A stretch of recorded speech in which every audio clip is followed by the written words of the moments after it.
you all are in a tavern. Now, as rustic as this tavern looks on the inside, the interesting thing is that this is not actually a rustic tavern. It's a theme bar, and it's a themed establishment that's meant to make people feel like back when there were adventurers. So everything's like overly rustic, but the food's cheap. It's kind of like when you go, what is it, like a rainforest cafe? It's like that.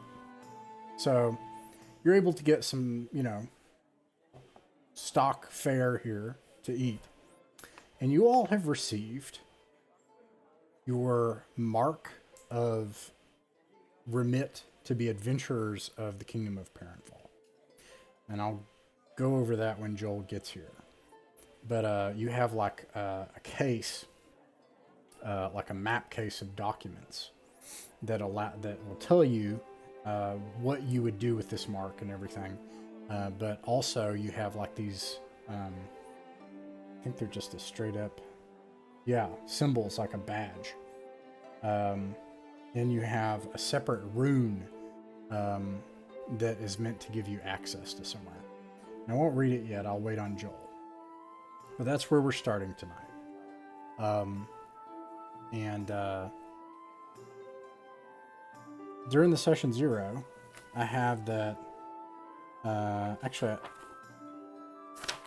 I don't think I got all the stuff updated. Let me see here. Maybe I did. Yeah. Okay. Except I didn't get yours in time. What is your character name? That is an excellent question that I will answer right now at this second. Dusseldorf the Blunderer! Well, it is now. Basha. That one's better now. I'm misspelling that, but you can edit it. Okay, so this is what I've got so far. I've got that. I've got that Ratbite Ben knows Shay because you told him to beg on the other side of the street, and something fell and like killed somebody on the side of the street he was on. And now Ratbite Ben buys into Shay's stuff. And then, as well, he should. And then I've got have an unnatural fear of falling objects, and it may have been a halfling friend of another guy that got crushed by the right. And then there was another incident with falling object, but Shay knows. Shay knows Bungo because you basically orchestrated a cheat where you worked with Counselor Rico, Counselor Rico, who is one of the council members of Parenval City. Hey, Joel, and you got this mark for this group, and you didn't actually earn it. Don't know what you're talking about. We earned ours fair and square. Right. Probably will not be taking questions at this time. Probably Bungo thinks that, and it says that the guilt that you carry is like if the kingdom ever found out about this, you would be thrown in prison, probably at best. I would have ruined poor Bungo's life. Bungo knows Chimera because he tripped on her or something, and He stepped on my foot, and I hip checked him away from me, and I accidentally saved him from a falling bass from a passing osprey. Which he took also to be a great omen, and now thinks that you're awesome and you're his best friend. Hell yeah. That's what they tell me.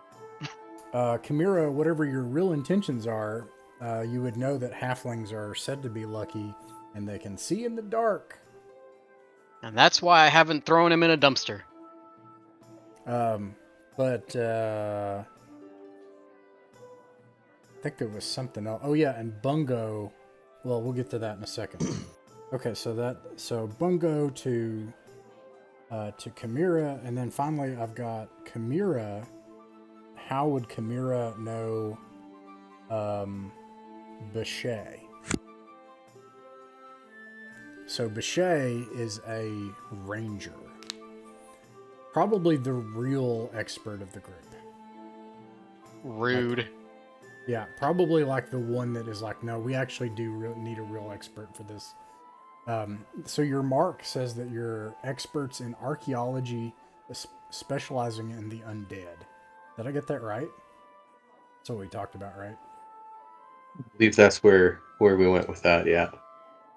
It's probably not true right now, but thankfully you have Bechet. So, do you want to roll or do you want to make something up? I can bring up the document. I mean, Yeah. Let's roll. let's roll. Let's Right. gamble on it. What are we What I roll? doing? The D20 or a D10? What's going on? This is for Bechet, which is Steve's character, and Chimera, Sean's character, how they know each other. Oh, Correct. All right, so you would roll, and this would be Bechet that rolls this. You would roll a D10, and actually, we'll see what happens from there because it's kind of different depending on what happens. Go. Got us a 9. Okay, a 9. So it says that you came upon good fortune. Something good happened to you. You either come into money unexpectedly, have a lifelong dream come true, get a book published, or some other grand stroke of good luck.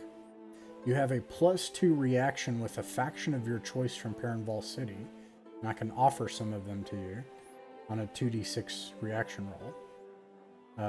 And you gain one other boon equaling at least 200 gold each. So pretty huge. You do not carry any guilt from this. But then also, Bechet, you'd roll another d10. All right. Gotta think of that one. 8. 8. And it says for Chimera, they were there when you decided to become an adventurer of Perrinval and set aside the commonplace. So I have a question, because this seems like it makes a lot of sense. What was your occupation that you rolled for Bechet? Occupation. We maybe didn't do it. And I will Yeah, I don't say, think we got there. you can either roll an occupation, or since you're a ranger, you can pick an occupation that just makes sense. Particularly based on what I'm about to say next. But if you want to roll for it, you would roll a D100. But if you want one connected to being a ranger, it would be either a huntsman or like probably just a huntsman. Wait, so could I have like picked a profession related to being a wise thief? I thought you did. No, you didn't. No, you had me roll for it, and I got woodcutter. No. Everybody I else usually rolled. I usually want people to roll because actually, and it Where? can benefit you. But what'd you get? Good. 37. 37. Okay, you've got. You were a farmer. Okay, that makes sense. So here are the plot. These are the little bits of connections bringing it together. My immediate thought is probably, like, Bechet is the adult in the room. But why would Namira have reached out to him, a farmer, to know, like, no, we need his help? And then, how did you come into this money? Did you already survive some kind of adventure together, or it doesn't have to be money? It could be something else, but like it could be like a horse, for example. Like you could be attacked by bandits and get their horse or something. Well, Bechet, before coming here, was a slave in Stygia. So he managed to escape into into this place. as he crossed over, however that was, the slavers that were chasing him actually came over as well. And Chimera was nearby. And so you're a wise thief, right? Somebody got off of their horse, and you saw the opportunity of like, hey, free horse, right? And you managed to run by my character, picked me up. We managed to escape. Something horrible happened to them because they stink. But we also got to sell the horse. The guy we sold the horse to really needed a horse at the time. So whatever faction that was, he's just like, hey, I know a person who knows a person. My horse died. Here's My horse one. died. You want Yeah, this one? here you go. This is the best day. I feel like we probably got somebody executed over a stolen horse based on that story. Probably. So Like he just rides into town and they're like, "Hey, that was my horse," and that's the end for him. I think probably the biggest thing is Chimera. What you learn from this experience is Bechet came from a place where he knows how to use a bow like big time, and he can kill people. Yes, and I don't have anything long range, so I decided he was useful. Yeah, and you could tell whoever this guy is, like he is. Actually, is it a man or a woman, Steve Bechet? He's a man. A man. Okay. Bechet is like really useful. And the cool thing is you discovered him before he integrated into Paranvolian society. So like you kind of like, and then you guys make all this money. So you sell the horse. So I'm going to bring up the SRD. You sold a horse. Wait, did you give the horse away or did you sell it? Sold it. Okay. You sold it. Okay. So it says that, so I'll say that you had all their stuff and the horse. So you sold the horse and all their stuff and made 200 gold. So between the two of you, you have 100 gold pieces each. Awesome. Pretty huge, yeah. So Sean, based on that, if you want to buy a bow and arrow, you could do that, or whatever. Oh, I'm good. Yeah. Just Gonna gonna buy a sit on longbow. Yeah.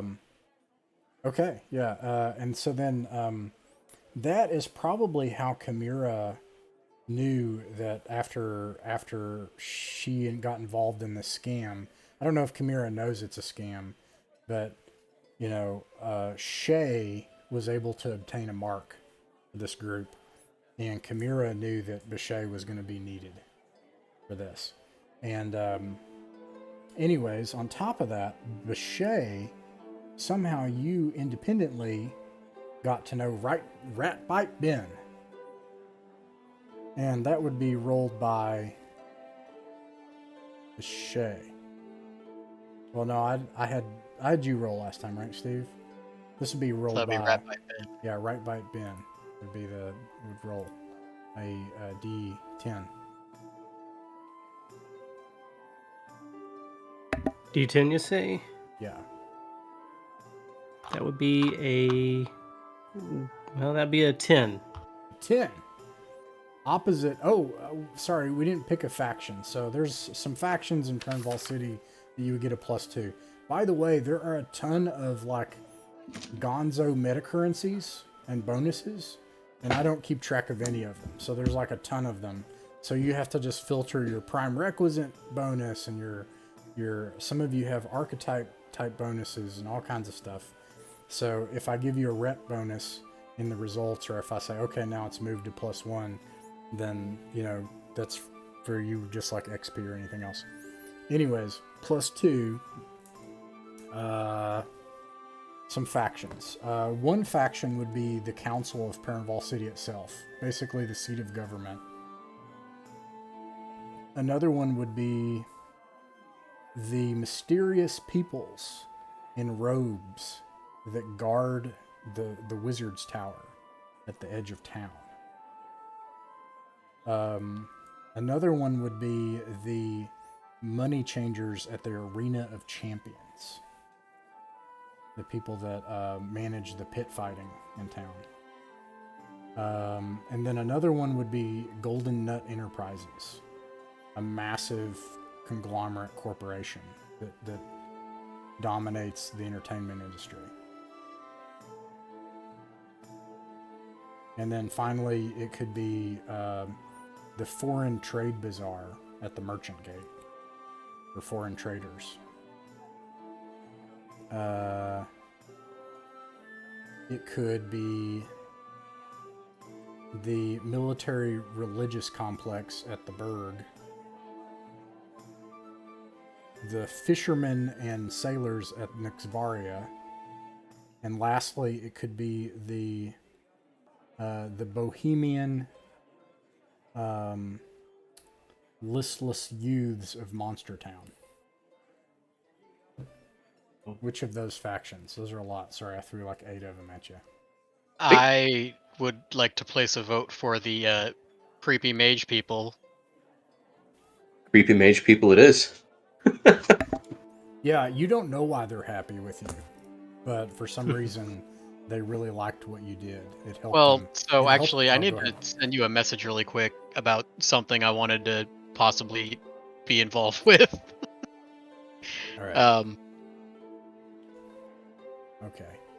So, anyways, with Ratbite Ben, and your connection with Bechet is that you became involved in a crime. You either committed it or are the victim of it, or you were accused of a crime within the kingdom, and you lose -1 reaction as a former criminal. Either you lose a -1 reaction, or you take an oath for that faction under the kingdom's laws to complete a task. One of the two. And you gain a contact while you're in the castle dungeons. And you also gain something from the table. So, Ratbite Ben, did you already gain a guilt, grudge, love? Did you already get something? A fear. You got a fear. Yeah, I got a fear, yeah. Fear of falling objects. So this would apply to Bechet. Bechet, you can roll a d12. And then also a d10. And I did send that message just in case it didn't ping. Here comes an 8 on the D12. And for the D10, a 7. I'm getting all the good high rolls now. I'm not getting these later. You got a d12? Uh, The first one? An 8 for the D12. You got an 8. And then what'd you get for the 10? 7. A 7. Okay. So the 7 makes a lot of sense. You know about each other's shady past, basically. Like, you know that you're involved in this thing. And I'm sorry again. You said 8 on a D12. Yep. It says that for Bechet, you gain a prejudice. There is a certain type of person or group that you know you can't trust. So, what was the crime, and were you accused, intentionally committed it, or were you the victim of it? There's a lot there. And then what of those factions was involved that now you have to recompense to? Is that so? Who is that? Is that Ratbite Ben or Bechet? That would be Ratbite Ben, but you guys can, I mean, Okay. collaborate, yeah, together, yeah. Ratbite Ben is a thief, but he's... And it's formed around these factions, right? So maybe that's part of it. So you got the fishermen and sailors of Nixvaria. You've got the municipal military complex of the Bergs. I'm sorry, the municipal military religious complex. You've got the bohemian, carefree youths of Monster Town. Yeah. Golden Nut I was Enterprises, which dominates the entertainment industry. Sorry, go ahead. Oh, I was saying, from the notes I just took, I'm kind of leaning towards either the Fishermen and Sailors or the Bohemian Youths of Monster Town, personally. As far as it seems like they'd be the ones that Rabbi Ben would have been more likely to come into contact with all his skulking. Like the fishermen would make sense because stuff washes from the sewers into the rivers a lot, so Okay. he might have been skulking around in those, in the sewers, then coming out and doing shady stuff with traders and fish, near the docks or along the river, potential smugglers or something who were needed stuff moved through the sewers or something. Okay. Which one do you want? The Monster Town is inland. The whole city sits on a cliff that kind of overlooks a coast, and then it's kind of like up on a cliff, and then it's walled, and then the cliff is like where the seat of power is that overlooks the coast, and then there's a complex of stairs that go down to the pier at the bottom where the sandbar is, and then the town itself is like on that hill, and Monster Town is like in the middle, and it's this collection of like little divided residential areas, artists, and like gardens of carefree citizens that are kind of the ones who have benefited from people who've done stuff before them. They're kind of, so it's like, use the word bohemian, hipster Williamsburg kind of stuff. Yeah. Yeah, it is like hipster town of Pernval City. A bunch of, So I don't know, Boucher, what would, if so we were both involved with this crime somehow? Yeah. And then also, how would you have even gotten involved, Boucher? So I guess it starts with, did it happen at the pier or did it happen in Monster Town? Monster Town is nothing like what it sounds like. Yeah. To be clear. Well, if it's people who don't like me, Monster Town makes sense because I could totally see they framed Rabbi you for Ben it. Yeah. Same thing. Doing something shady. Same and thing. With, he's trusting, but he might. And if you're gonna have a grudge against anybody, maybe a grudge against the, Yeah. Same thing with Boucher, right? kids. Because Boucher just rolled into town and is like this survivor from a far worse world. What world are you from again? Hyperborea. Yeah, it's a brutal place, and you can just straight up kill people, like if you had to. So maybe you're not really fitting in. I don't know. And then so you all end up in this like nice part of town, and they pin this on you. Did you actually commit? What is the crime? Did you actually commit it, or are you just accused of it? Because if you've gained a prejudice, maybe somebody was harming you in some kind of way, and then Boucher just kind of showed up and casually did some murdering, just casually. Yeah. Like I'm thinking, like, because Ratbite is actually kind of trusting initially, so like these,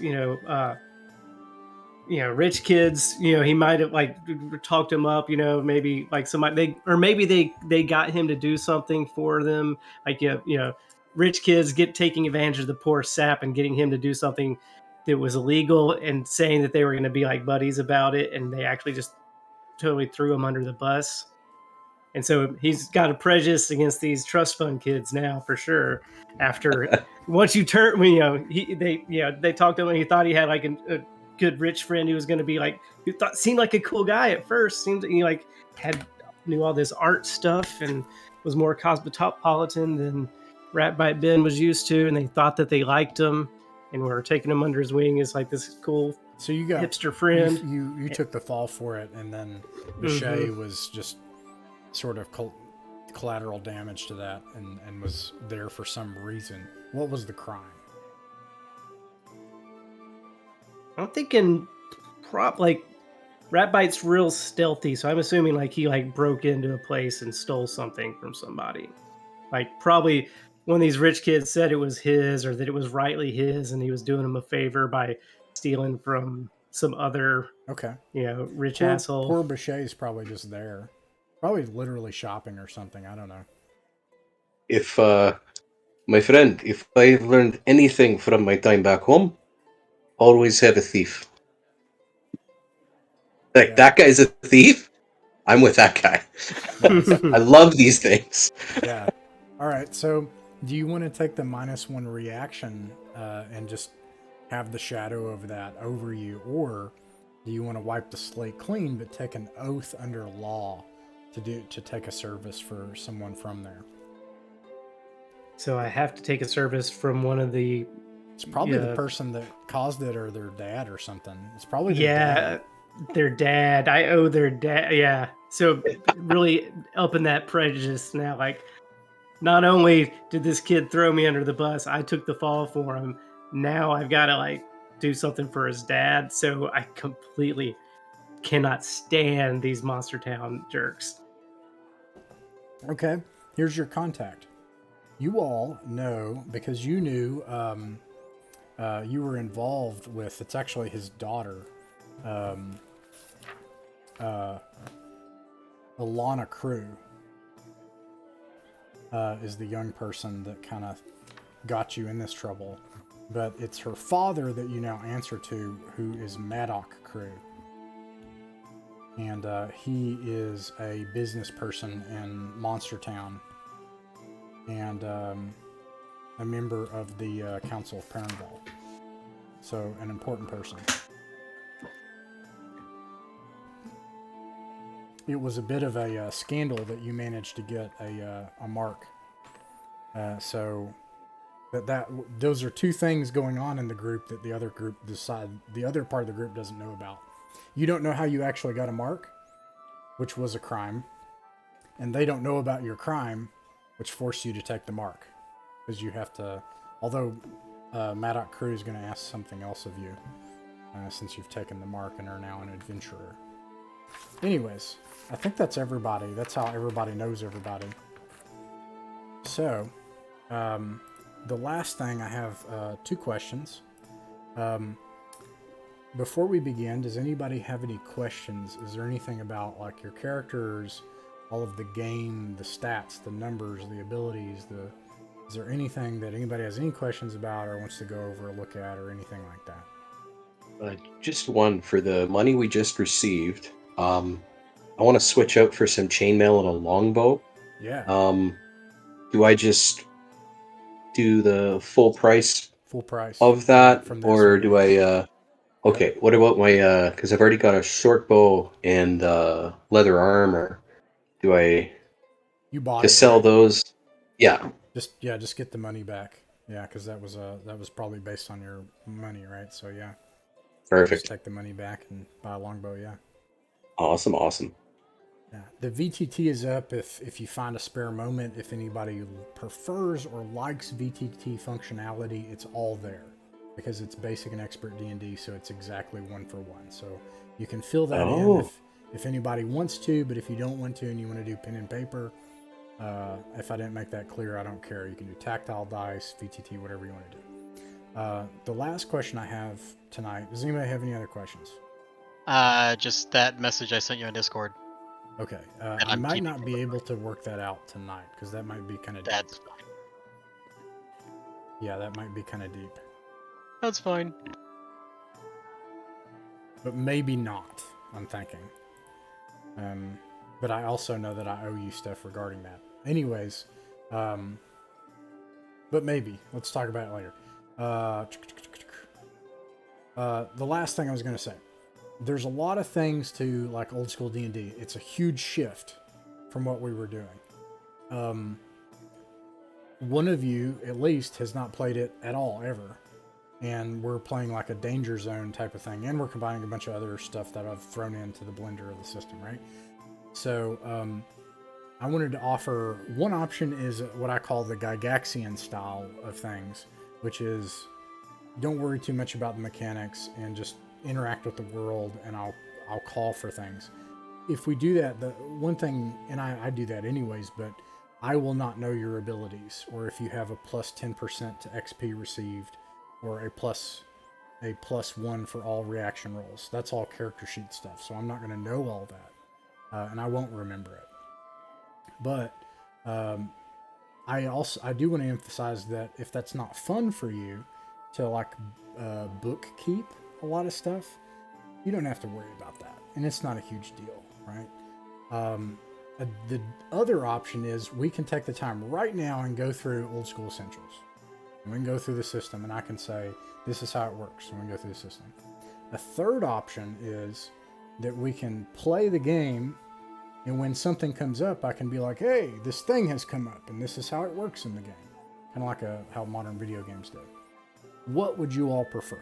How much input do you want for those new to this system?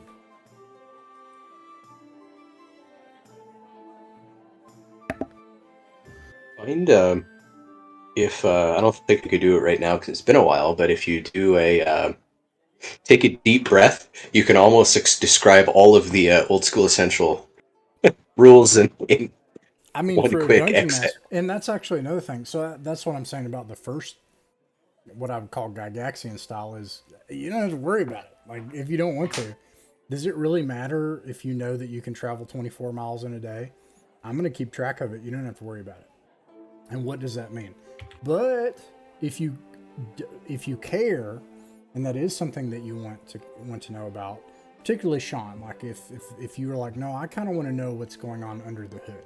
Like, do you want to know how this thing works under the hood? Do you want to know how the sausage is made? Or do you not really care? You just want to role play and hop in? I'm happy to know. I'm always happy to know how the sausage is made. I mean, Yeah, I'm thinking sausage. And the reason I asked that is a couple times we've played Old School Essentials so far, and people are like, why am I rolling this right now? What is even happening? I do typically like to know why I'm rolling things, yes. Okay, so I'll be right back. I can hear you guys, but I will be muted. all right, wait, before you go, Sean. Sean, before Yeah, you yeah, go. yeah. Quick. Before you go, do you want it to kind of like be like as we go, I explain things? Do you want that? If I'm unsure about why I'm doing something, I will ask you. That How's sounds great. Okay, Awesome. how's that sound to everybody? Sound good? Caleb, also? It's up. Yep. All right, sweet. That's kind of what I was thinking. Somewhere between 1 and 3. Mostly, I don't Yeah. need to know it on every little bit. But if it comes up and it's getting questions, we'll deal with Yeah. it then. I don't mind the occasional reminder and refresher on things, but I don't think I need the whole spiel from the front. Yeah, I like what Sean said, actually. A fourth option there. Just be like, hey, why am I rolling a d6 right now? Mhm. And I'll say. I would like to ask before we move past question and answer. Can I get a quick reminder of how luck works? Yeah. So it's pulled from Dungeon Crawl Classics and changed a bit. And the way luck works is that you have a 7th stat, and it works in 2 ways. One is that, like, what did you roll for your luck, Caleb? I rolled an 8. An 8. I think. That's horrible. Okay, great. So you have 8 luck. So at any time, you can take those 8, and unless Joel on the spot generates luck and gives it to you, because Joel's character can do that to a certain extent. But apart from that, you only have that 8 ever. I won't go over fleeting luck right now. I was born with this luck, and I'll die with this luck. Right. Wait, also thieves regain 1 luck per week. It's not a lot, but that's another thing. I think adventurers had something. Oh yeah, adventurers can carouse to get luck. There's an archetype feature for adventurers, but you're not an adventurer. And Yes, you're not we've you're not established that I suck. We can move past that part. Okay, so you got your 8 luck. Unless Joel gives you luck, you can use that 8 to power a check, especially in a crisis. So if a classic example is you have a save versus dragon's breath, right? And let's say that you are being dragon's breathed, and like you roll a d20 and you fail it, and you fall short by 4. You can be like, okay, I can either die right now because this thing is 2 hit die above me, which means you'd automatically die, or I'm gonna just pump my luck into it. I'm gonna lose 4 of my luck, and you put 4 luck into it. You can do that for attacks. saving throws, Okay. but you can't use it for D6 skill checks, skills, magic, hit points, but attacks and saving throws, the D20 mechanic primarily. And then the Right. bad side is when you use that luck, your luck number goes down more. And sometimes under dire circumstances, I will ask you to make a luck check. If something, it might be life or death in doubt, it will probably be a luck check. And if you've burned it down to 2 luck, you have to get a 1 or a 2 on a D20. Ah, I see. I see. Yeah. And so if I roll on the d20, let's say the dragon's breathing on me, and I'm 2 below what I rolled 2 below what I needed to get. Yeah. Do I have to guess that I'm 2 below what I need to get, I'll or can tell I you. just say I'd like to use luck Yes. to, and you'll, all right. Yeah. Thus ends my questions. False. Your questions go on forever. All right. If there are no other questions, then here you are, as I said, in the tavern in Perrinval City. This is a historic area, once known as the Golden Nut. It's actually a multi-layer entertainment complex where multiple different bands and musicians and orators perform and debate one another, and plays are put on and all kinds of stuff. And as I said, this rustic medieval tavern is actually a front because it's not actually rustic. It's just made to seem that way because this is a themed tavern. But the food is cheap. And you all have gathered here, and you received the letter of marque, which is also like a letter case of a bunch of different things that you can carry with you that involves like the laws of how the marque works and what it entitles you to. But you have a letter, and it says, "Greetings, adventurers. I, Counselor Reiko, and all of the Council of Perrinval congratulate you on your commission to the office of the Adventurers of Perrinval. In your service to our great kingdom, your first assignment is to report to the Great Tower and provide the accompanying rune to the keepers. While I am aware of your immense capabilities and the great legends that accompany your good folk, I suggest a few things for this adventure. Be careful on gathering rumors from your predecessors. People are awful with gossip. Be sure to pack food, water, and supplies for an arid track. You are to fully explore the first 5 steps of the great structure on the other side. Whatever you find, you may keep. But you must bring your report in full to me when you are finished. Under no circumstances should you open the 6th step. May the All-Father find you mighty and willing, Counselor Reiko." And you have these accompanying badges of office and a rune tablet of some kind and a stack of documents. And there are people in here eating. Most of them look very mediocre and middle class. There are some families in here. And there's a collection of young people that are wearing togas and sashes that represent that they go to the College of Lore.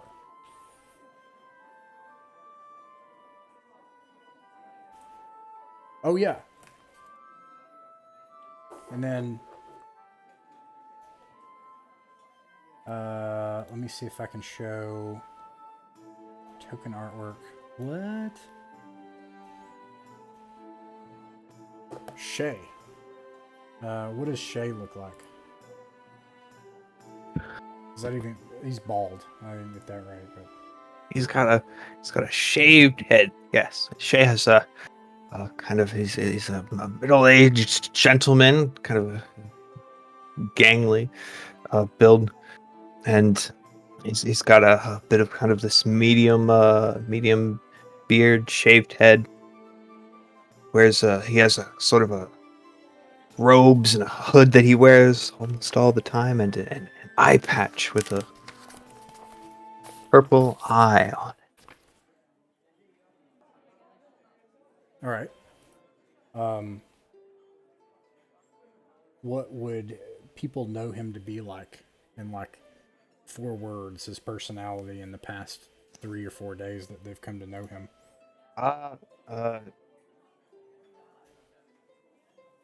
Grouchy and a little cagey, but also periodically excitable.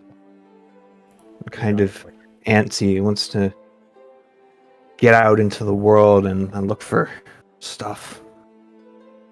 What about Rat Bite Ben? All right. Well, the first thing that may come to mind is he does have, and his namesake, he's got a big old scar on one cheek that's got a little nasty looking kind of black spot in the middle of it, where he was bit by a rat a long time ago. Never quite healed right. So it's just a scar tissue, but this big lumpy kind of bump on one cheek. And that eye next to that rat bite is a little glass. He can still see fine from it. Maybe it's a little vestige of the weirdness of Moonthrow. He doesn't have any obvious, weird stuff like some people have, but his eye is a little cloudy and his eyes don't match. Other than that, you notice he's wearing kind of a velveteen jacket. It's kind of real dark red velvet, red, almost black, but reddish velveteen jacket with the hood. It's kind of a little water resistant. He's got leather armor under that. His dark beard. His hair is a little patchy. There's like he's receding hairline, but it's also just maybe scar tissue. Then his hair is not grown back quite right. And there's a slight. He's not. He seems to be he's pretty upbeat, kind of affable guy. He's not. He's a little weird to look at, but he's friendly enough. Seems to be eager to help. Dirty fingernails, and there's always just a very slight odor of kind of old dirt and maybe a little bit of the sewers clinging to him, but he's not odorous necessarily. What's his personality in like 4 words in the past few days that they've seen him? He's upbeat and eager to help. Nice. Maybe a little naive. What about Bungo? That little halfling. At least Right. little vertically. Little vertically, he's rotund, as all halflings are wont to be. Bungo is a goof, but he doesn't know it. He takes himself extremely seriously. He comes from a long line of herbologists, which is a relatively common profession among halflings. And his father was an herbologist, and his father all the way back for dozens of generations. So he grew up doing that with his dad, and at one point his dad offhandedly said that the grass is always greener on the other side, and Bungo took this far too seriously, and so now has made it his life quest to find every different type of grass in the world, because by that logic, the last one that he finds will be the greenest. So he's out to find the greenest blade of grass in existence.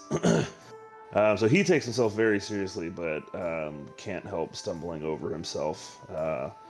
And his rural mannerisms are oftentimes the butt of other people's jokes in quote-unquote higher society. Some things that you all know about Bungo mechanically that makes him very different than any other class and any other character. He at moments that are very dire, he seems like he can survive things that don't make sense. He's just unusually lucky, and sometimes when you've need it the most, he seems to be able to give you just a word of encouragement or something that luck rubs off onto you, and you have these near misses when you're around Bungo. The other thing is Bungo can see in the dark. He can make teas from things that he finds that give you benefits, or not, or a mix thereof, but mostly benefits. And also, Bungo is, in every other respect, not really suited to this work. I can't show you the full artwork, but he has a gigantic pack of crap and pots and pans and stuff too. And he's not. He's lucky, but then also randomly will do things that are not. You're trying to sneak and he'll fart, or you're trying, or pans are clanking or something while he's trying to walk, or whatever it is. Something oftentimes will go wrong when you're trying to do something because he's just not super suited for this life. But he probably thinks he is. What's his personality like in like a sentence? Oh gosh. His personality in a sentence. You put me on the spot. I think, like I said earlier, like if you met him, you'd think he is very silly. But if you laugh at him too hard, he gets very, very offended because he in his mind he's completely serious. All of his like ridiculousness is actually like his life's work that he's very serious about. Yes. Yeah. Yeah. It's just so strange and obscure and ridiculous that it can't help but come across as ridiculous to everyone else. Lastly, Kimura. If you find her by herself at a distance, she will probably be very quiet and introspective. But anytime she's part of a group, she will kind of match herself to the tone of the group. So if they get super serious, she'll try to be super serious. And if they get kind of dumb, she's going to get kind of dumb. All right. And she just kind of, flows with the situation as she needs to. Despite being a lowly woodworker, she's actually quite clever. And she is an academic and archaeologist, even though that is not where she came from. And an aspiring thief. Yeah.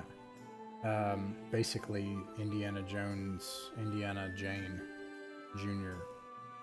But anyways, you all already know each other through your various mishaps and have come together and have this mark as a group, and are known under the mark as like specialists in the archaeology of the undead in particular, but archaeology broadly speaking as well.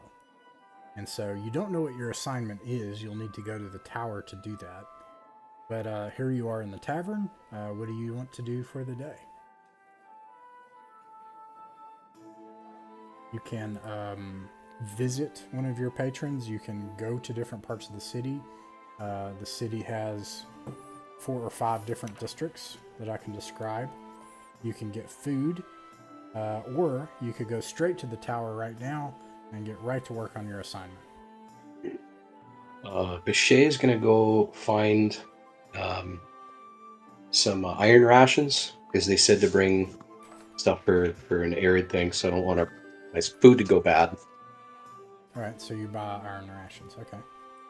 Yeah.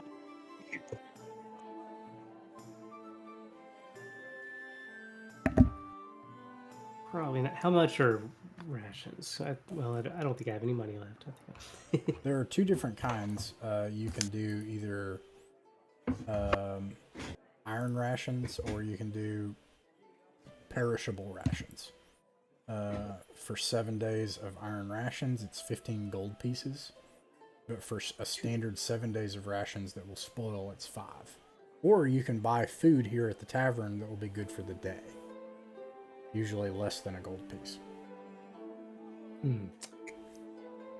I've only got 4 gold left after buying all my equipment, so guess I'm going hungry.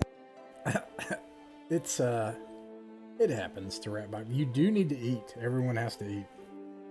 Or I else was hooking up with that lasagna I was talking about earlier. What are iron rations? they are like a MRE. They're like dried nuts and berries So and they last longer than field regular rations. rations? Yeah, Or yeah.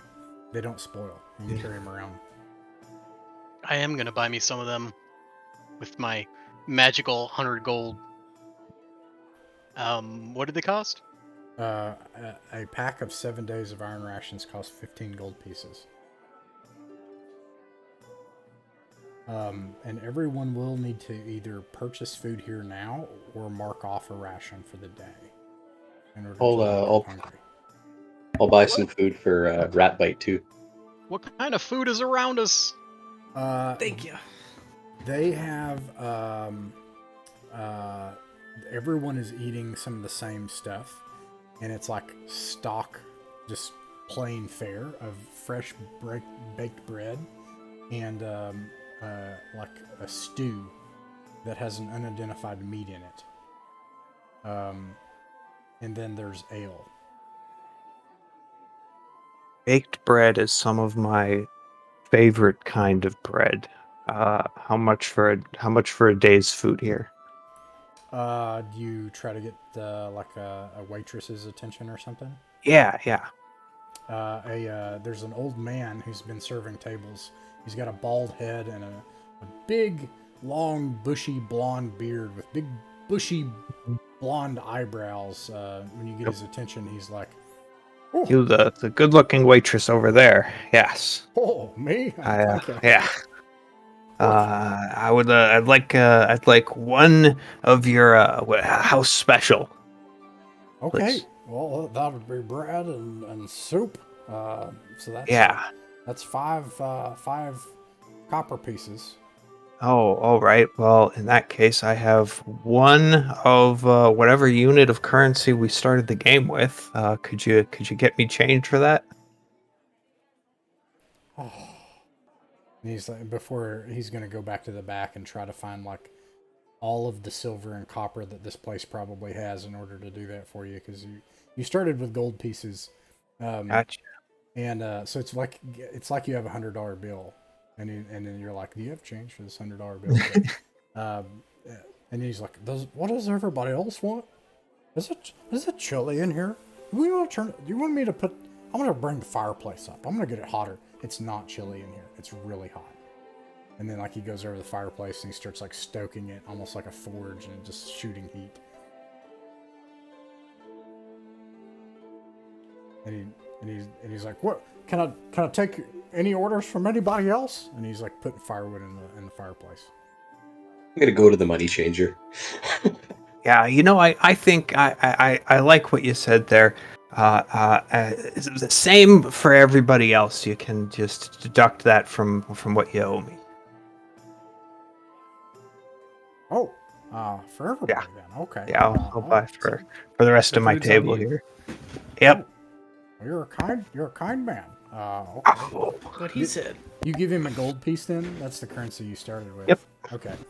All right. What is that? 5 copper is for 5 is 25 is 2.5 silver. So he comes back and he gives you 7.7 silver and 5 copper pieces. And then he brings All right. bread and food for the table, and it is really salty and really bland, but it is food and it is edible. And Chimera holds up her bread to toast the person who paid. Bread toast. Yep. I see what you did there, and I'm not happy about it. Don't care. all of With the All right. Tony Joe. So what else? Arid environment, right? Last time I checked, water was an important part of surviving. Do we all have water? That is fair. Buy more water. We'll get more water skins. if you want water, you would go. There are places that sell adventuring supplies. There's actually like a whole part of town that's almost like a tourist trap. But asking for water skins is not beyond reason as far as what you could expect to get. back, and a water skin is a gold piece.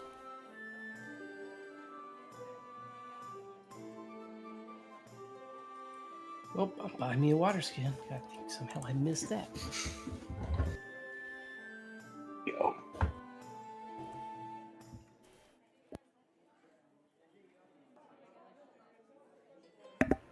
What about Bungo? What's Bungo doing? I mean, obviously eating, but what else?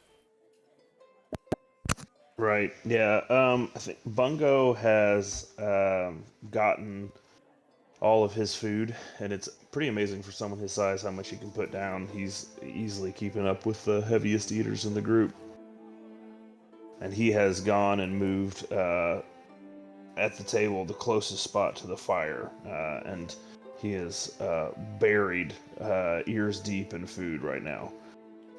So he's kind of oblivious to the rest of the group as he shoves food down his face. Roll a D100. D100. Just a second.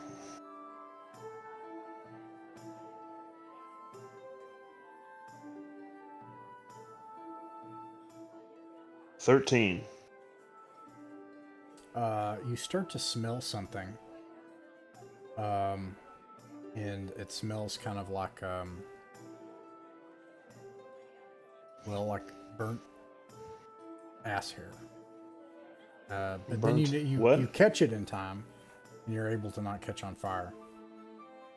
Did you say burnt ass hair? Mm-hmm. Oh. Very familiar with that smell. Yeah. It's a Bungo halfling starts thing. Actually, I'm on thinking probably Rat Bite Ben is probably the expert on that one for some reason. I don't know, but I mean, with That a name checks. like Rat Bite, how can you not be? Chimera is just like stiffing the air and then just like looks over slowly at Bungo and she's just like, dude, come on. And Bungo seen hasn't some shit. noticed it until now, and he like looks down and realizes that it is his ass that is on fire, and jumps up onto the bench and starts slapping himself on the ass and just, like shoving his ass in Chimera's face, trying to get her to put the fire out. Oh shit! Put it out, please. Can I like just pick him up by the scruff and try to like dunk him ass first into his own drink? one of the people sitting here comes up to Bungo and Namira, and actually comes up to Namira quite unjustly and is like, "Excuse me, miss, but this is a family establishment." And like you notice it is like a family, and they're sitting there with some kids and stuff. I immediately go full Karen. I just say, "Are you making fun of my disfigured child?" Holding up my ass-wetted, half-drunk little hobbit. You pick up the Hobbit like it's a child. Yeah. You can make a, gosh darn it. Where are my character sheets? Oh, I have one right here.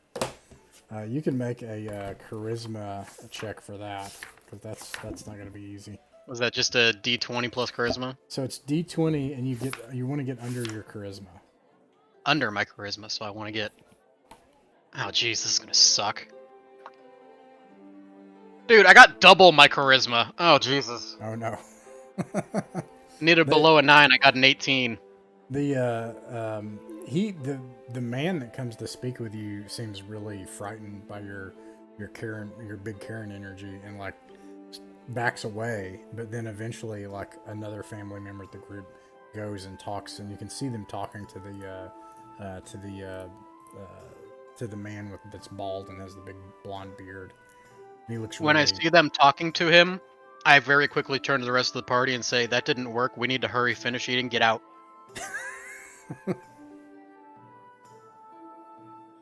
All right, lads. This is now a heist.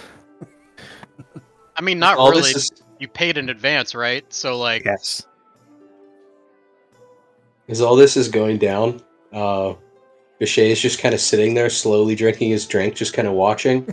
And then as everybody starts shuffling out, he just kind of walks over to the table with the family, just kind of stares at everybody, puts down a gold piece, and just walks away.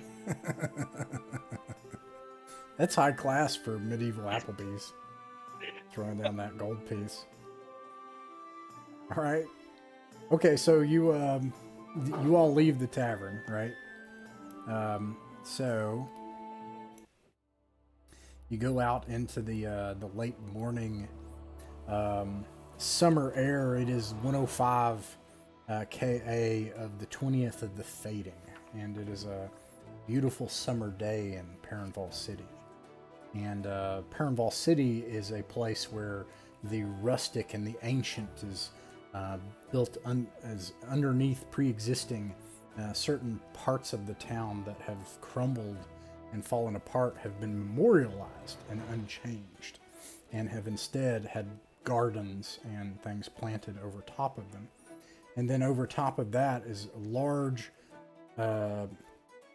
geometric structures that form most of the city that go up and down this hillside, including an automated type of tram system that goes up and down the hill to the tops of the hill where the tower is and the fighting pit, and down to the gates in the southern part of the city, and as well as even some flying contraptions that seem to be transporting people places. And these geometric structures are built kind of like over top. I would say kind of like in a Babylonian style, like I don't know what those are called, but like square type structures that are built on top of each other and then decorated. Ziggurat style. Yes, thank you. Large ziggurat style structures that are built over top of and around these medieval European type things that are underneath, many of which have crumbled and then become memorials and tourist attractions. And the city itself, you are currently in Defenders Hill, in the Golden Nut Entertainment Complex, and there's just like tons of places like where you just were, tons of restaurants and things and shops and stuff. And then you can see up the hill there's this like Coliseum, which is the fighting pit, and then there are you can't see it from where you're at, but on the other side of these ziggurat type structures where you're at, there are all sorts of like there's tents and shanties and makeshift things for caravan traders from outside the city on the eastern gate called the Merchant Gate. And then you also can't see on the other side of the main road, there's the tons and tons of nice living areas, which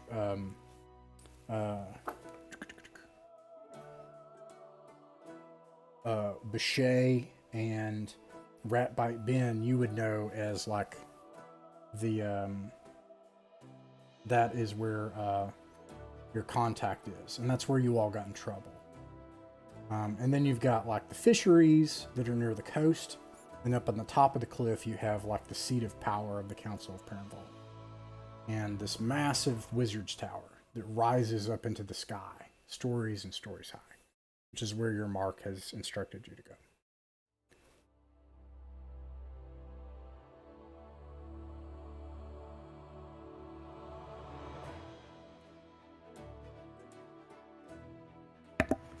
Well, we probably should not go vandalize those jerks over in Monster Town. So, any other ideas? Well,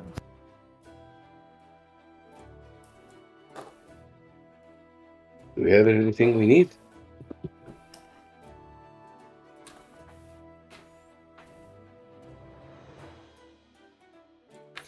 I also want to nominate the Ranger as the group collar, because that Oh, makes sense no. to me. Oh yeah, it's too. Amira also wants to nominate the Ranger. It's okay, Shay Jr. I believe in you. This is your time. Majority rules. That makes Bechet, the group collar. So, Bechet, where are we gonna go? We have everything we need for Adventure Times. Last I don't have a call, yellow water. Everybody got water. All right. Okay. And I couldn't think of anything else we could possibly need. We've got our water and our comradeship. Bashai just kind of nods and starts walking towards the tower. Okay. Yeah, it does cost money to take the tram. So it takes some time to walk up the hill to the tower. Let's see here.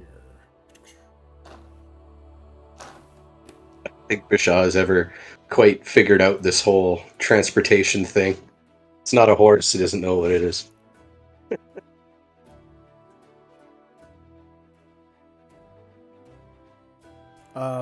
You see, actually, with this would probably be as you're walking from the Defender's Hill up to the top of the cliffside where the massive tower is. You see on the side of the street, in some of the nicer, near the nicer shops in Defender's Hill, someone in particular that Shay would know. Although, Shay, you don't know them personally. You know them by reputation.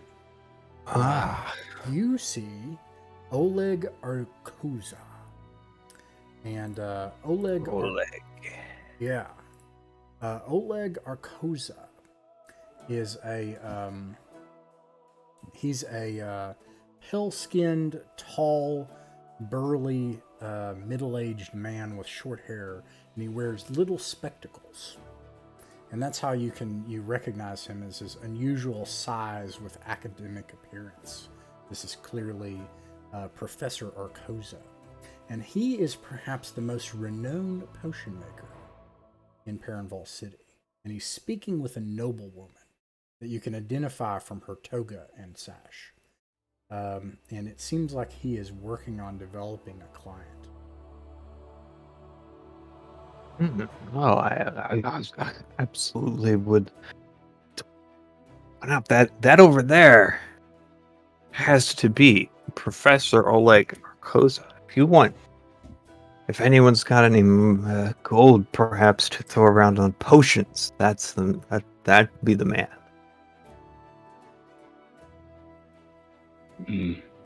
I don't.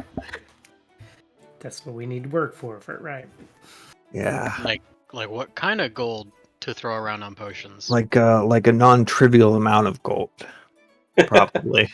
That is a very subjective statement that does not at all help answer the question. Well, let's say hypothetically someone had triple-digit gold. That'd be a lot of gold. What if I have almost triple-digit gold? That's almost a lot of gold, and I think you should try your luck, if hypothetically that's the amount you have.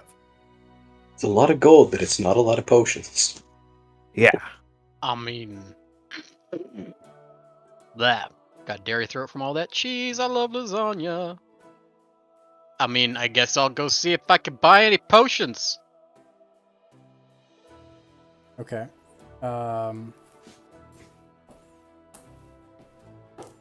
What is your charisma modifier for NPC reactions?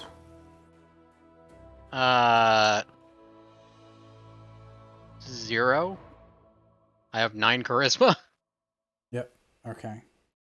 So, you go up to speak with him, and you kind of loiter and you look at some stuff, nearby, and some shops and things, and you wait for an opening, and you approach Professor Oleg Arkoza.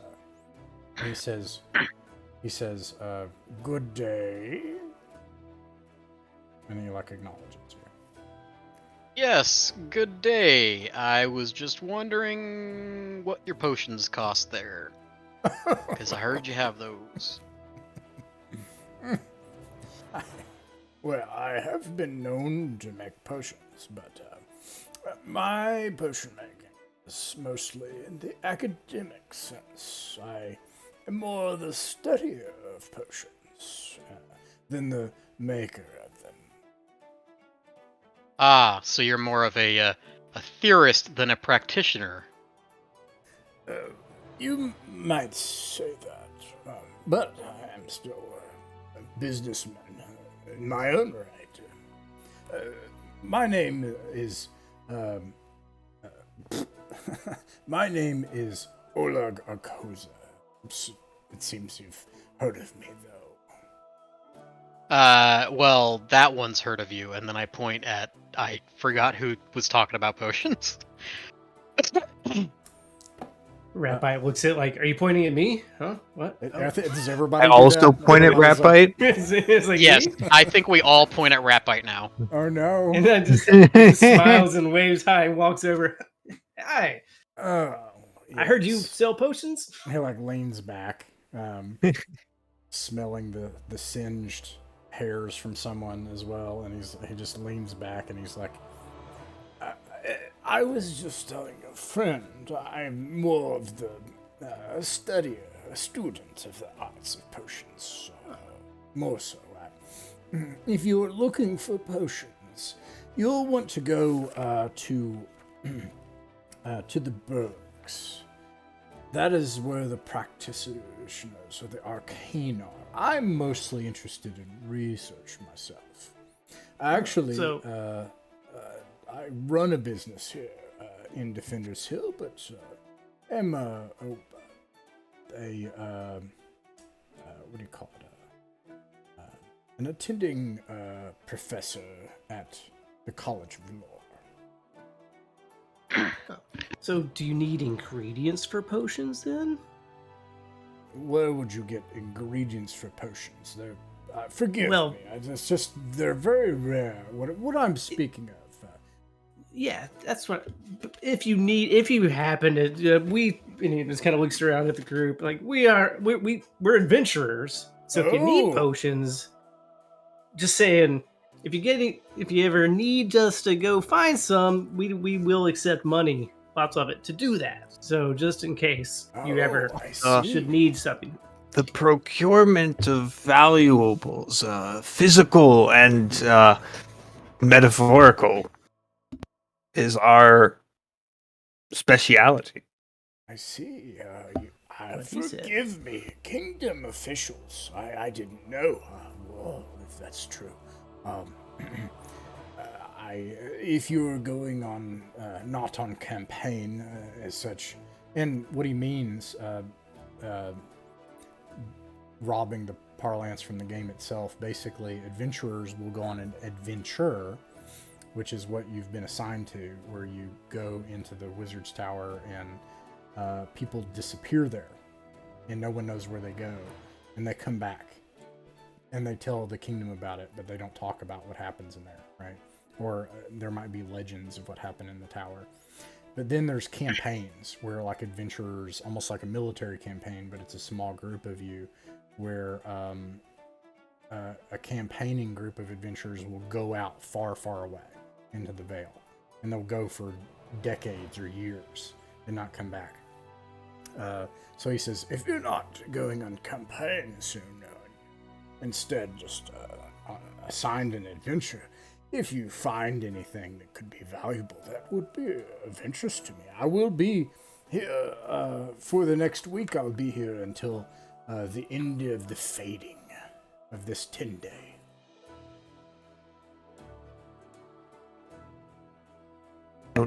Suppose you'd happen to have maybe a list of items that you're looking for? That's just it. The kingdom doesn't say what happens when adventurers go into the tower. So I can only expect that you'll know it when you see it. But, as I always say, coin in the pocket is better than 3 in someone else's. So we could have a deal. If you bring ingredients only to me first when you return, perhaps we can talk.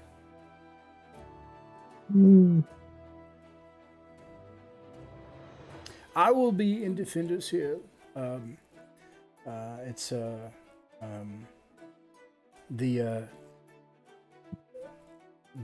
It's called the Man of War. Is the name of the tavern, and I have some business associates there. So within the 10 day, if you find anything of interest, I'll be around. We can work out in some exclusive rights. We'll if we find anything, we will certainly, especially for extra exclusive rights and exclusive pay, I think we could definitely do something like that. Surely. Well, the sun is fading in the All-Father's impatience. Good day to you. It was a pleasure meeting you. And he walks on. And then I'll whisper to the rest of the group, he doesn't have to know if we're actually exclusive, but we're exclusive, in quotes. If it pays more, what he doesn't know. Bungo makes potions. Of a sort, yeah.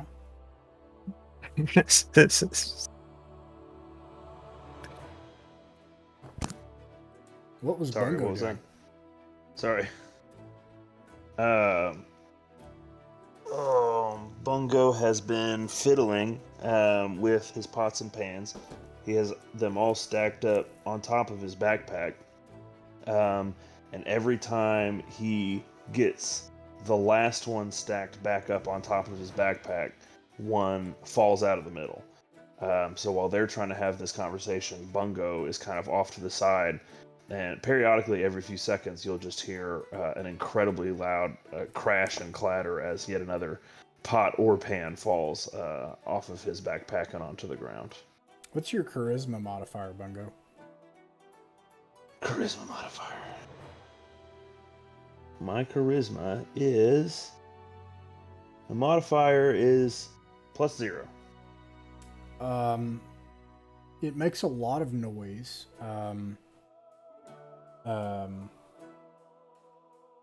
Oleg is distracted by it, but able to focus on the conversation, but excuses himself quickly.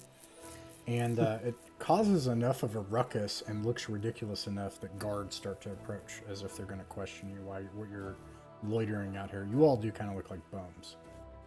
And your hobbit definitely looks like he's just got like a pile of stuff he stole from a nearby store.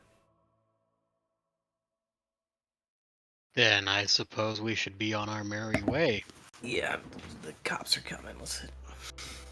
Okay. Shoot, guys, sorry. I just need... There's just too many...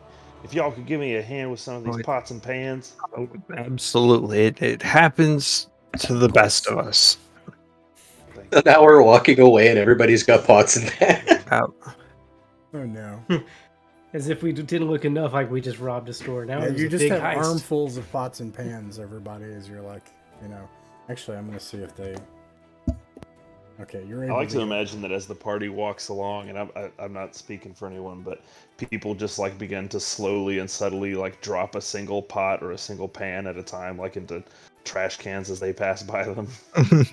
I definitely do that. All right.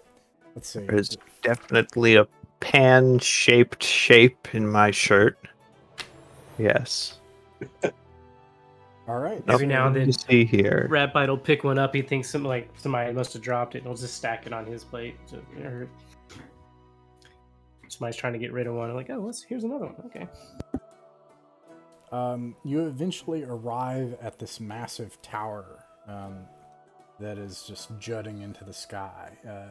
By modern standards, this would be like a skyscraper. It's extremely tall, stout, monolithic structure. And its grounds at the foot of the tower are well-kept gardens. And there are robed figures at the entrance that are speaking to a group of people that, similar to you, have backpacks and water skins and blades at their sides. And eventually motions them into the entrance. And that's what you see when you get here.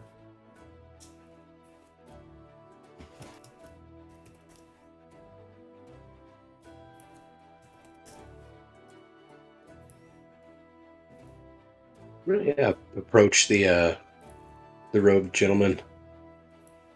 Do we know each other? Let's see. I'm putting...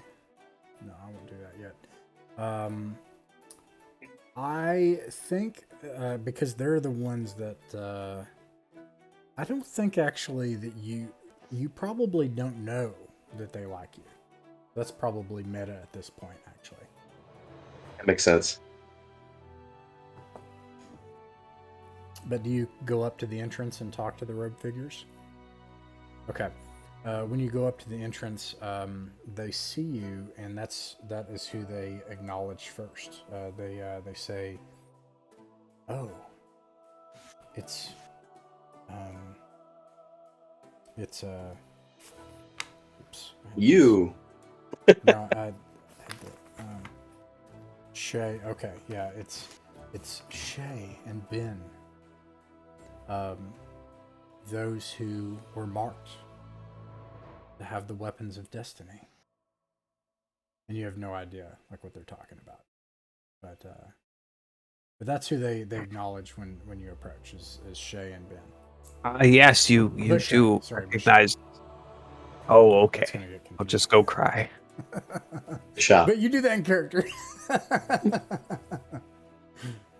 Nice. What do you say, Ben and Bushay?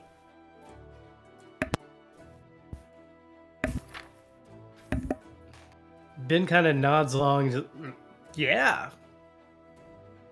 Pretends, it's clear he has no idea what they're talking about. He's, just kind of nods along dumbly. Like, yep.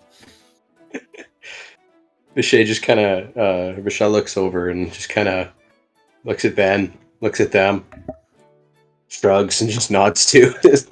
Yeah. It's obvious that Okay. in the time that you've come to our city, great heroes such as yourself must have become recognized, and you must have gained the mark. And there's two people in robes. One of them is a man with dark skin and a large nose and curly dark hair, and both of them look solemn. The other person is a woman with dark skin and long black curls for her hair and a scar across her face. They all wear robes of neutral colors, and on their robes are a symbol, which I will put in the chat. Oops.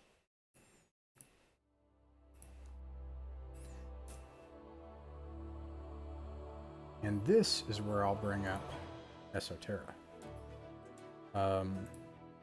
So I had this conversation with Sean, Caleb. Caleb, the way Esoterra works in the world is two different ways. One is that you can make a logical inference yourself. You can say, "Is this thing related to that thing?" And I either have to say that's partially true, or I have to give you a partial truth. And there's no roll. You get that automatically every time. And the other way Esoterra works is if there's something mysterious about the world, you can try to investigate it, and then I can confirm. This is something that you can use, that you would record in your great tome of mysteries to piece together the magical secrets necessary to unlock magic and things. And, so it requires either like interacting with the secrets of the world or making the connection between secrets. Does that make sense? Vaguely. Basically, you just like ask questions and investigate and interact with magical, mysterious things, and archaeological, historical, academic, those wizardly things. Mm-hmm. And that would be you and Sean, and that's how you get XP. How delightful. Is that like when a player like a player becomes suspicious of something the DM's doing and they're like, "Hey, does this involve blank, but now it's a game mechanic?" What's that? Like the DM's doing something and the players start getting suspicious. Like, "Hey, is this tower like, I don't know, haunted by a dragon or something?" But then that becomes a game mechanic because the DM's like, "You know what? Yes." I won't I don't do I'm that. not I sure. promise. I promise. I won't. Anything that I say yes to will be something that is based in the truth of the world. But yes, it is a game mechanic where I'm mechanizing role playing. Like I said, this is more of a story game than it is just D&D. Basically, the way the Wise gets XP is through Esoterra, through yeah. It's really cool. So, anyways, that's what you all see on these rogue figures, and that's what they. So, what do you all say, Bechet and Ben?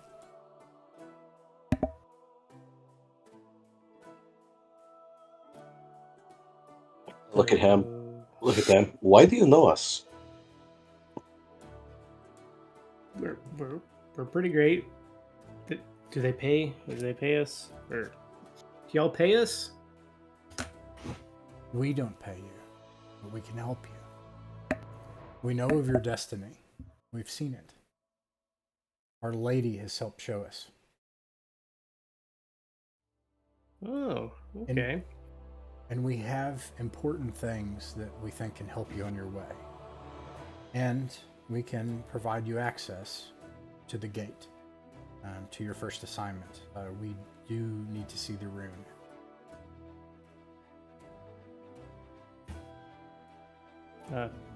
Who's got the rune?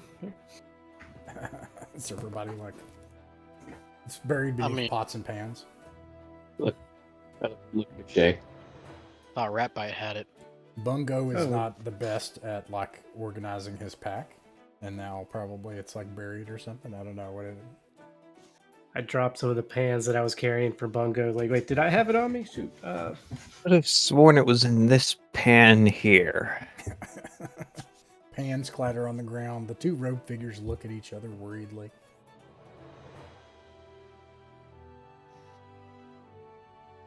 Yeah, seriously, who had that? This takes 10 minutes, but eventually you find the rune. And they say... Here it is, yeah. Right. They say, I told you, we're real impressive. Very well, if you'll follow us. And they open the large double doors to this tower, and there's a grand staircase on the first floor that winds its way up, and there are staircases that continue up several more floors. And it is, as Caleb says, leg day. And unfortunately, Bungo is struggling. And this is where I'm going to start Bungo's mechanics. Bungo, you will need to make a dexterity check. Okay.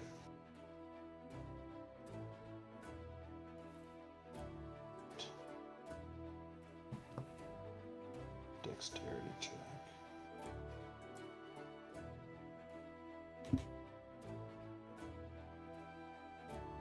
Oh, I rolled 5 plus 2, 7. Is that under your dexterity?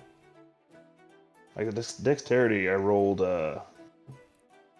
when I rolled them out, I rolled a 14. So I don't know what that. Sweet. So you pass. Okay.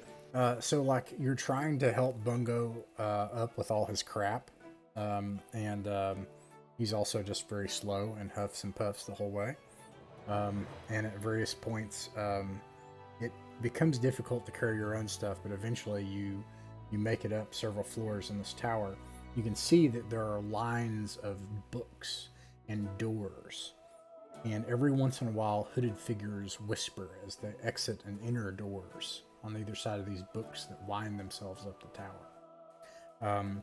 Until eventually they come to a door, and they bring chairs, and they don't open the door, and they sit next to it, and they bring out a table, and the two hooded figures that met you at the door, had kind of a change of the guards, and there are two people that replace them, and then they stay with you and liaise with you as you struggle to help Bungo all the way up here, and then sit down, and Bungo, you're even though you're like a toddler and your feet don't hit the floor, you're able to finally sit. And they say, here is the path the adventure that you were assigned. We have some knowledge of this place that we can tell you. But first, we must tell you that in our time watching the gates to the Vale, we know that there are things about this world that you should know. In this world, when you descend into the depths of the earth, things within the earth themselves will change. They will change in ways that we can't understand or expect. So you cannot expect that the world beneath will be like that we know above.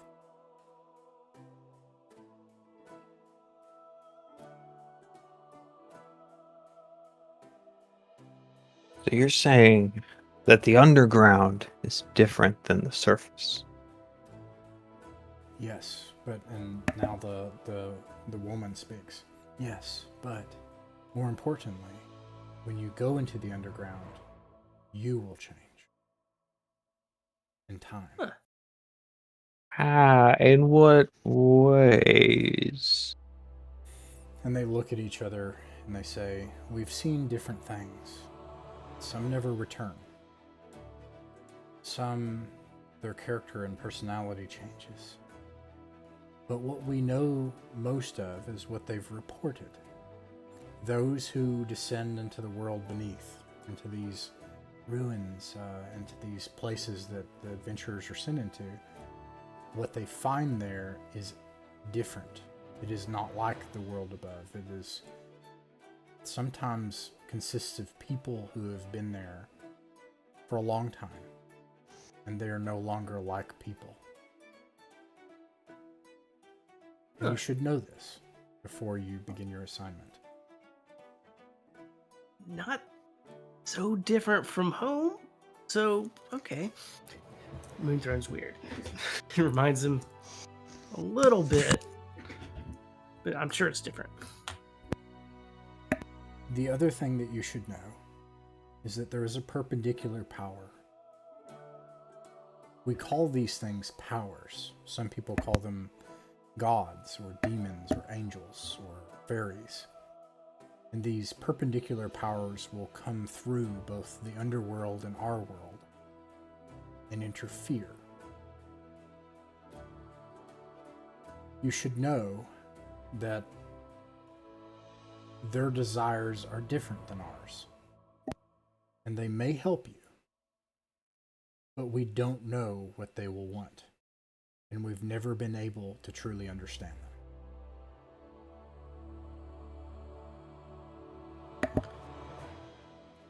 So when we go down, things get weird, and there are weird things that may have stuff for us or to do or things. Weird place, weird things. The man is like, Ben is wise, and he looks at everybody else like everybody knows, obviously, that Ben is wise. Mm-hmm. He gets it. Now, do you have any questions before we open this door? Do you know anything about what's on the other side, other than it's weird? Ages ago. Well, let me back up. We do not know who built this tower. Okay. But we do know that ages ago, these doors were sealed by a powerful wizard. And behind each door is a gateway, a path, sometimes to other worlds and places, or even to ideas themselves. And within each is some incredible danger. Something is behind this door that is truly dangerous, that could threaten the entire Vale. Weird and dangerous. The people that were sent into this place before did not come back. Weird and dangerous. And when you go in, we will have to close the door behind you. Now, And the woman speaks again, and she says, "There are those at the College of Lore who have become concerned with the number of adventurers who have died. And so they offer a service to be able to retrieve you. But you have to agree to it in advance. And you should know that it's very expensive, and you'll be indebted to them. And we can't guarantee you what changes may occur to you if you accept it."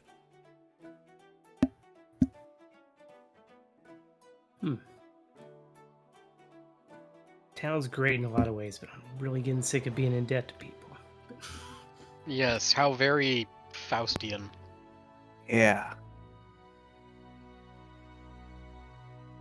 Well, I'm always down for not dying myself. Although I do have to ask. You mentioned something there. I'd like to drill down on it a bit. Do you know anything about what's on the other side of this door?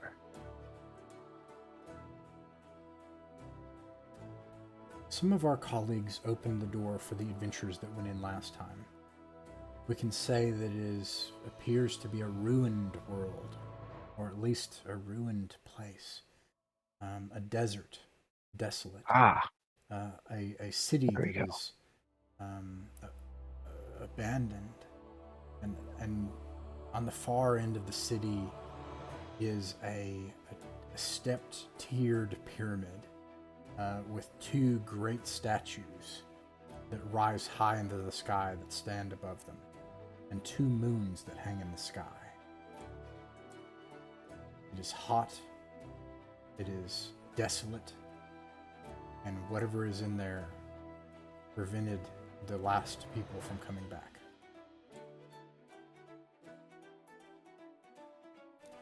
We do know that under the order of the council, for what that means to you, for we do not answer to the council, that they, based on what they know, have asked you not to descend into the 6th level. And whatever happens, to not open it.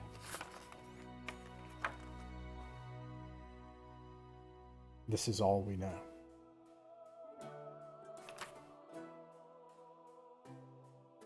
But if you're locking us in, how are we supposed to get back?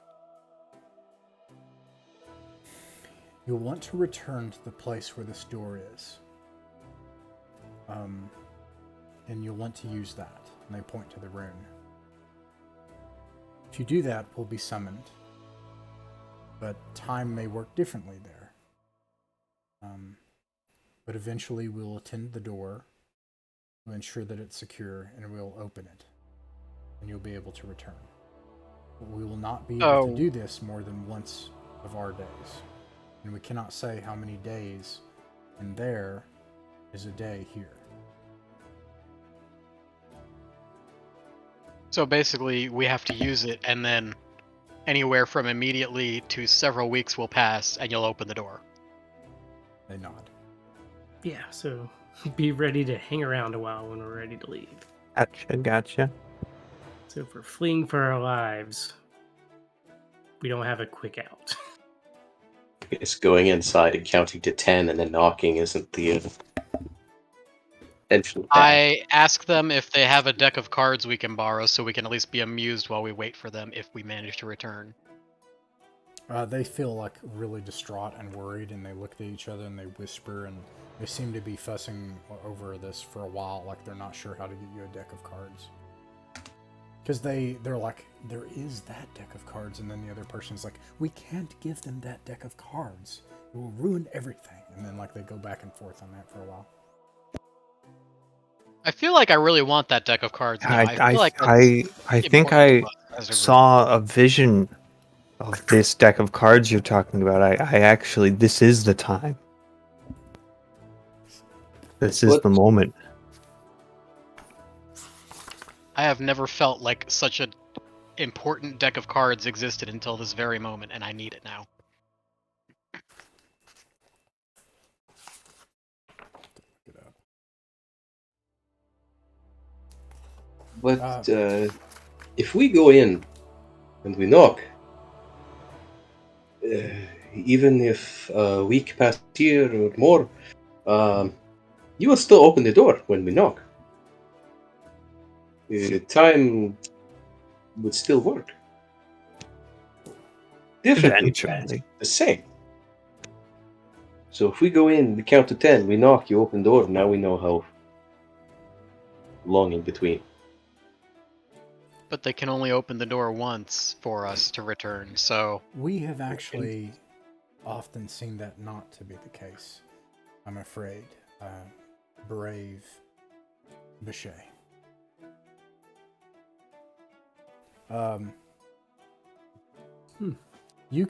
Someone can attempt. Who wants to try to? It's going to be Shay, actually. Shay. Oh yeah. What's your charisma modifier? 0. Yeah, they talk for a while and then they look at you and they say, "I'm so sorry, colleague of Bichet and Ben, but we simply cannot give you those cards. It will imperil the quest and the destiny that lay ahead of you. Please forgive us." Well, it seems like a good time to ask, what's the quest? We can't say. Great. Oh, so not just to go and find out what's in there, come back. You're talking about other stuff. Yes, Bichet and Yeah. and Ben, you are marked for a great destiny. Yeah. Okay. Let's get it on. All right. Any other questions for the hooded figures? I mean, it kind of sounds like they're done with us. They ask for the rune. Oh yeah. All It right. took 10 minutes. Yeah, that's right. Here it is. They take the rune and they hold it up to the door and the doors open. And even though this is like a hallway with books, suddenly you're blasted with sand and wind. And they hand you back the rune and they're like over the winds. They're like, "Good luck, adventurers. We believe in you." Yeah, believe in you too. I'd believe in us more with that deck of cards. This is why I never put bookshelves in my portal rooms. Terrible idea.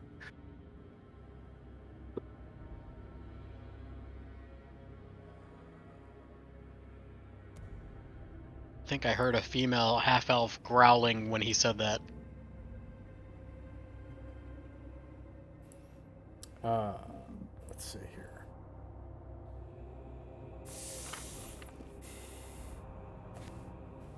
So, you step through this portal into another world, and you can see looming high in the sky.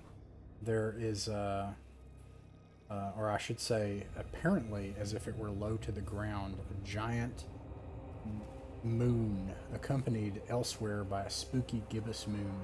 There seems to be two of them. Scant clouds occlude both moons in places, and the sand and the wind stings your eyes as it blows across the surface in the night.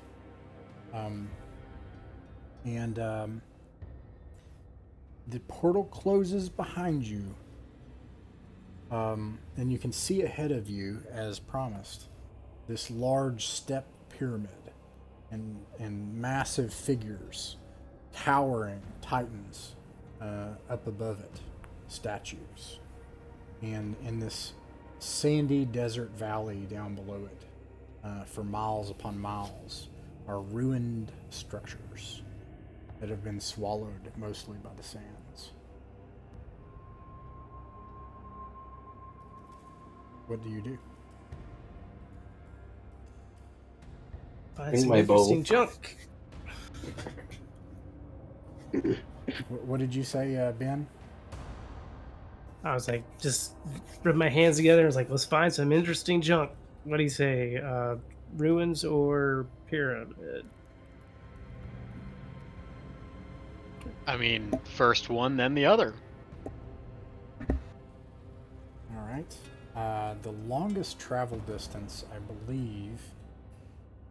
I need to bring up nice, solid character sheet.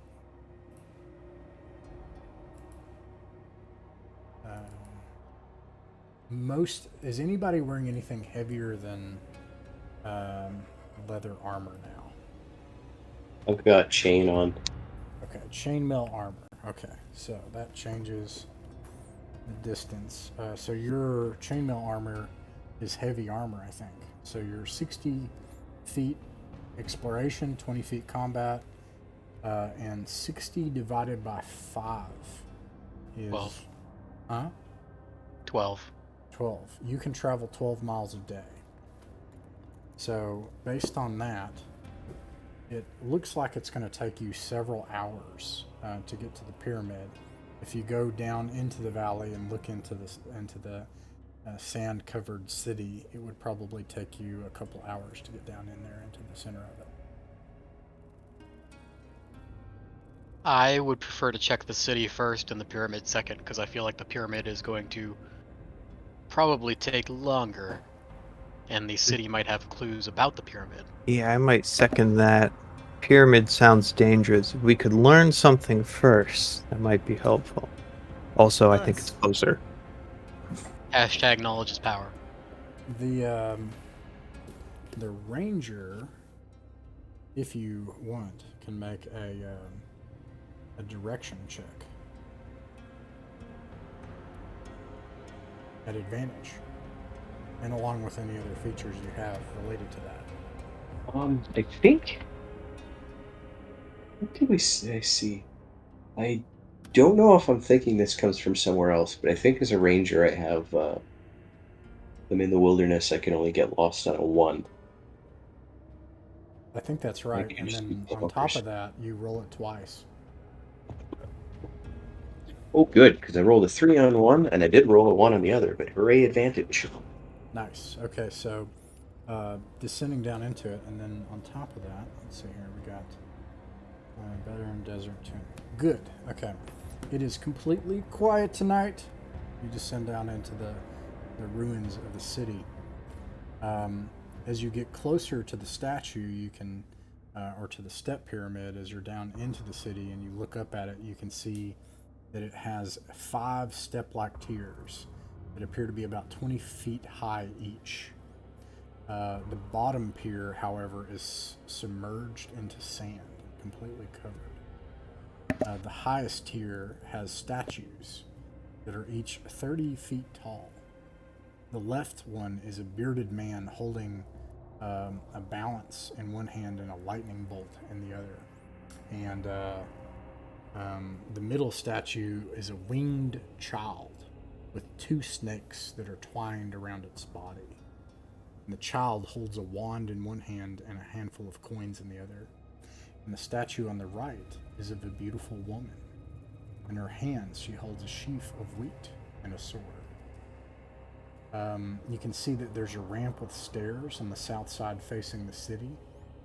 As you go down into the ruins, you take the time to search it. That will take about an hour. Yes. So All as right. we're coming down, into the valley, can I see from when we have a higher vantage point any building that would be large, uh, like the libraries he might have seen back in because this place kind of reminds me of what Stygia would be like. So I'm wondering if they, sorry, brain not work good. Any things that looks like a library here? Yeah, I'm above. unfortunately, not only is there nothing like that, but it looks like the city is mostly sunken and long destroyed. There are no structures that have any floors or paths leading up to even a second floor in any of the, most of which are just like remainders of stone walls. However, for Shay and Chimera, as you search, first of all, you all find no supplies and no sources of food or vegetation. It's completely barren here. No food or water. However, You do recognize that the architecture and style of the step pyramid is similar to the stone of the city. So it would appear as if at some point in the past these two things were linked and they're related. But otherwise it's completely desolate. Is it similar to, specifically, is it similar to the architecture of the tower, or is the tower notably different? And that is an esoterra. And I can give you at least a partial truth. Maybe completely true. You don't know. But the answer is they appear to be identical in terms of their style and construction.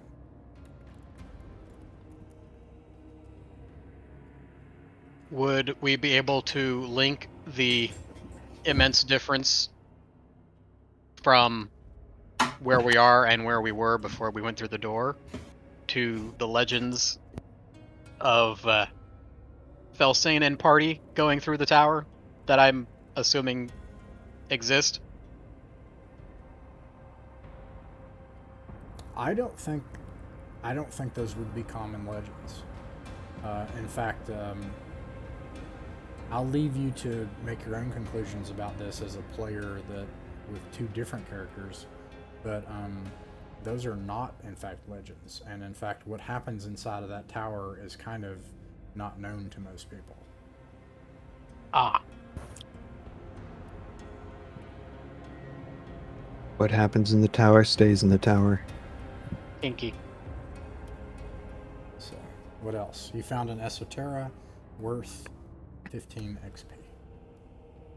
Is there any, like, I don't suppose there's any inscription in any of these walls here, or that's observable? No. In Ah, fact, rats. the lack of it tells you something. This place was completely destroyed at some point in the past, which is also an esoteric. Are there any signs of... Can we discern what destroyed it? Is it all just erosion from the sand, or are there, like, claw marks? Any indications of violence? No, based on what you have, I think that would be impossible to be able to tell. Alright. Because Rats. it's just covered with sand. I don't think it would be unless you had like a whole team in here working on it for a long time. Yeah. There's no way that you could figure that out right now. Alright. I'll write this down. Invest in shovels.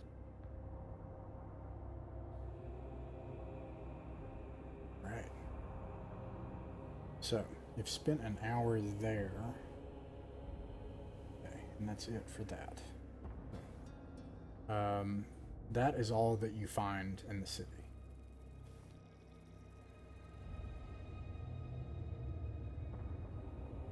Ben, you got to share the wine with us.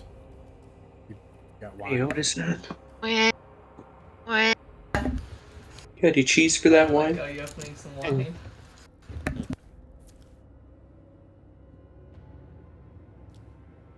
You can do it. I believe in you. So, Yeah. There we go. Thank you. Sorry. Wife interrupt. aw, he was doing that for his wife. He didn't even get the wine. That's because that's what heroes do. You beat me to it. Gosh darn it. Oh man. Good point, though. I need to tell her to get me a drink. 'Cause I'm not- Bring wine in there. That was the last session we ever played with Lane. And then he died. Is there... Does the architecture that remains of the ruined city at all resemble anything I've seen before? No. Worth a shot. No.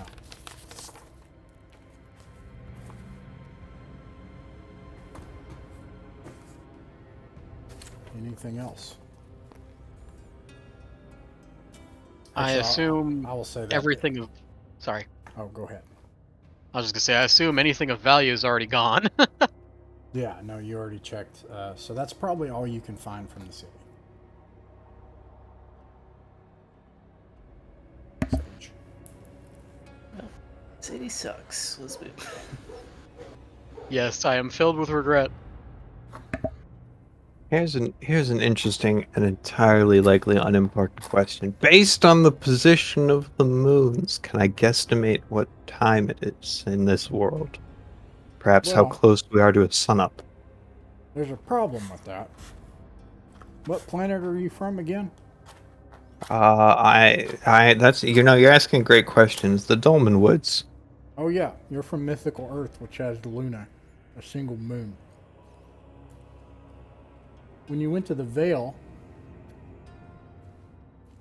there was no moon. When you went to the Vale, you found that there was no moon in the sky at night.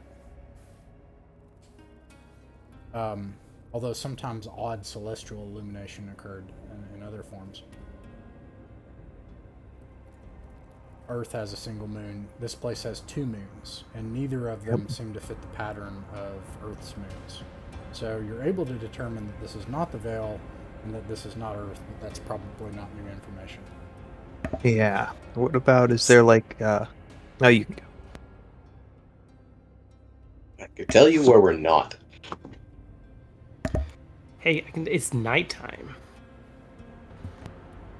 You're welcome. Nice. Nice. I believe more you dawn know. will be at when it's ready o'clock. Actually, on that note, if we are in desert, very good to get to the tower now. Yeah, that's what I was. There's nothing else that you could learn from the city at this point, or obtain from it. I believe we should leave the city. All right. When you go up to the pyramid, as I said, you find a ramp with stairs that lead up from the ground to the highest tier. Actually, there doesn't appear to be entrances to the lower tiers.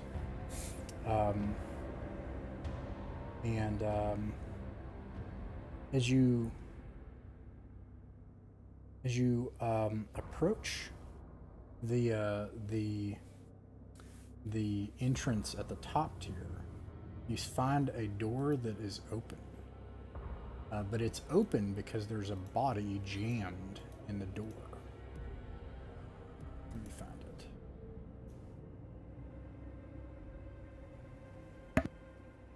it. So did this door look like it crushed him, or did he just die? I mean, I guess this is a... It looks just like that picture. Oh, okay. Oh, so he's got an arrow You sticking don't out know of what a him? hobgoblin is, though, but it's you see a humanoid creature, partially desiccated, with its mouth open and its hands drawn in and clawed as if it died in pain, and an arrow in its chest, and it's jamming the door open. Based on Yeah. the body, do we know whether the crossbow bolt came from the inside or outside? It does look like, based on how the body fell and where it is, that this bolt looks like an arrow came from inside of the structure. I would like to try and check the door for traps without setting them off, if possible. And this is where we do the thief mechanic. You have two Woo! things. You roll a dexterity attribute check, and this is how I house roll this. And you have a thief skill specific to this. I think it's called just something like search for traps. Check for traps. Yeah. Check for traps, yeah. Find trap. Yeah, so that's it. One of those. you roll a D100 to try to get below a 10, which is unlikely, right? To start with, but you also make a dexterity check. But you get a better result if you can check for traps successfully. So you do both. Okay. Well, I got a 75 and a 17. This is 17. Is that under your dexterity? Oh, Oh, I'm yes. supposed to roll this. Crap. I Well, messed that up already. oh well. Yeah. Sorry. So I'll I do that in didn't the get future. below the 10, but I did get below my dex. Okay. So what you're able to determine by doing that is that you identify a niche in the wall opposite of the door that you can see. And it lines up perfectly where this body would have fallen, perhaps. And that there is a movable stone at the feet of this body. I do would think like I have to. a 10-foot pole if we need one. I was just gonna say I'd like to, just warn you guys about it so nobody steps on it, and maybe keep your distance when Bungo goes in. If we can open the door, or I got a 10-foot pole if I want to poke a thing and stand away from the door and see what happens. Yeah, I like that. I'm gonna get out of the way. Gotta run out of ammunition at some point, so go to town. When they go to test this, I would like to A, keep my distance, and B, listen for if it has an automatic reloading mechanism so we can figure out if it will eventually actually run out of ammo. Or if that's Otherwise, just not good logic for this situation. it's an entire demi-plane of arrows. If it doesn't work Hey. out, we are going to start an arrow emporium. I mean, if it doesn't work out, I feel like the arrow would be fatter, but okay. Sean, I was trying to figure out something related to that. Could you repeat that, what you were saying again? I am so sorry. Well, while keeping my distance so I don't get shot, I would like to listen for if there's an auto reloading mechanism. Nice. Okay, so describe what you do with the 10-foot pole. I don't usually do this, but this time it matters. So yeah, I'm definitely standing kind of. I don't know how solid this door is. If I can get in an angle where I'm not in the doorway and I duck on the ground and kind of reach in and just kind of see if I can. You said there was looks like maybe a little raised stone. Yeah. Just kind of getting as low to the ground and as side of the door as I can. Try and get enough leverage to see if I can just kind of put my elbow down to crack it. Now, you do that successfully, okay? Okay. But related to something else, make a dexterity attribute check. All right. So that's roll under, right? Yeah. I got an 8 and my dexterity is a 13, so that's a success. Okay. Yeah, so you're able to get around the door and you're able to leverage on that plate. And you hear a clicking and nothing happens. It seems like that trap was triggered by this person. I just look dead in the eye of I forgot Caleb's character's name, but I look him dead in the eye and I say, "Yes, you're right. It did have to run out sometime, and we were lucky enough that it was once." My name is very easy to remember. 2 of us have it. Yeah.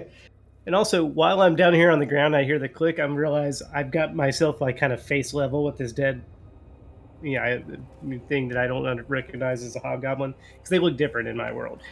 But I was like, oh yeah, and I want to check this body too. But I'm face to face with him after I push the stick down. I'm like, the hobgoblin. Oh, hey. Anybody you recognize?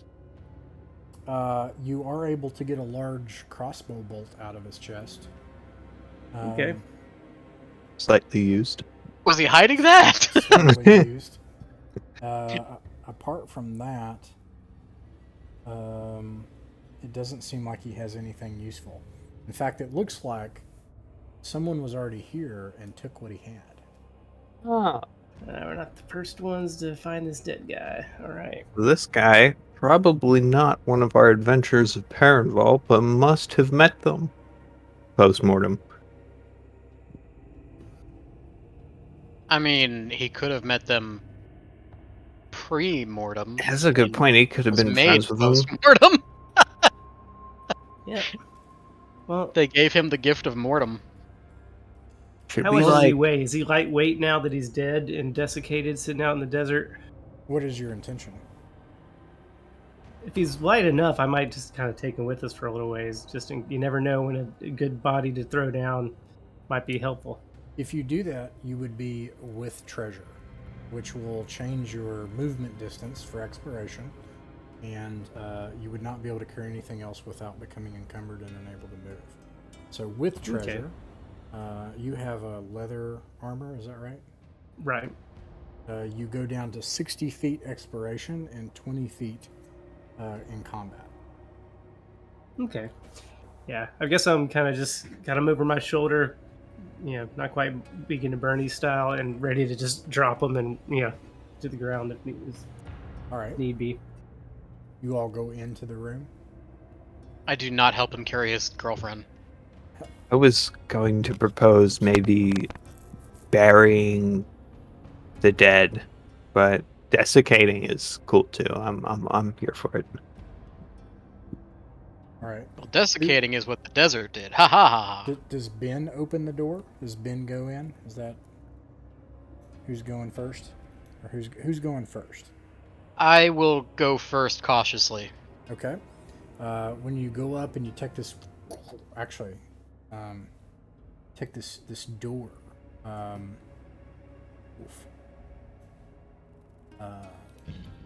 You like push it open, and the slab like scrapes across the ground, and it echoes inside of the place, and it's dark inside.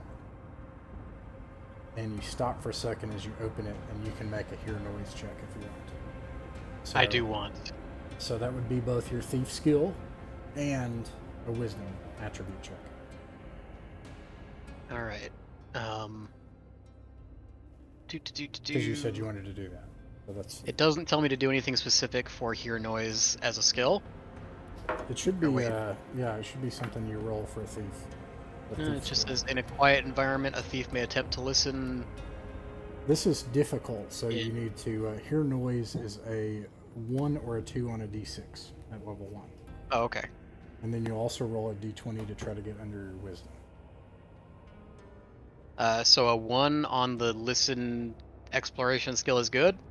Yes? Yes. Yeah, that means you pass. And then a and you 12 is under my wisdom. Sweet. Okay, and so you got a 1 on that d6. Correct. I'll interject. So basically, based on old school D&D, like literally 1974 OD&D, the mechanics were separated, unlike modern D&D, just as a D20, just roll over. In the olden days, you had a D20, like modern D&D. Skills were usually a D6, and those were usually the 2 die. And it was usually a D6, like most of what you were doing was a D6. So that's why you're rolling a D6 right now. Okay, I got under on both. Sweet. The skill is going to give you the better result, and I'm going to tell you what you hear.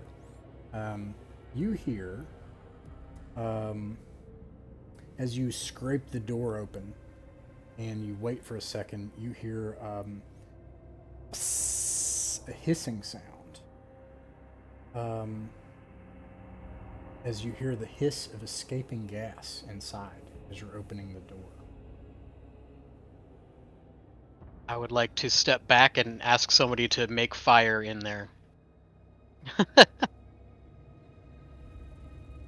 I'll light a torch. And then just throw it in as hard as you can and don't get near the door.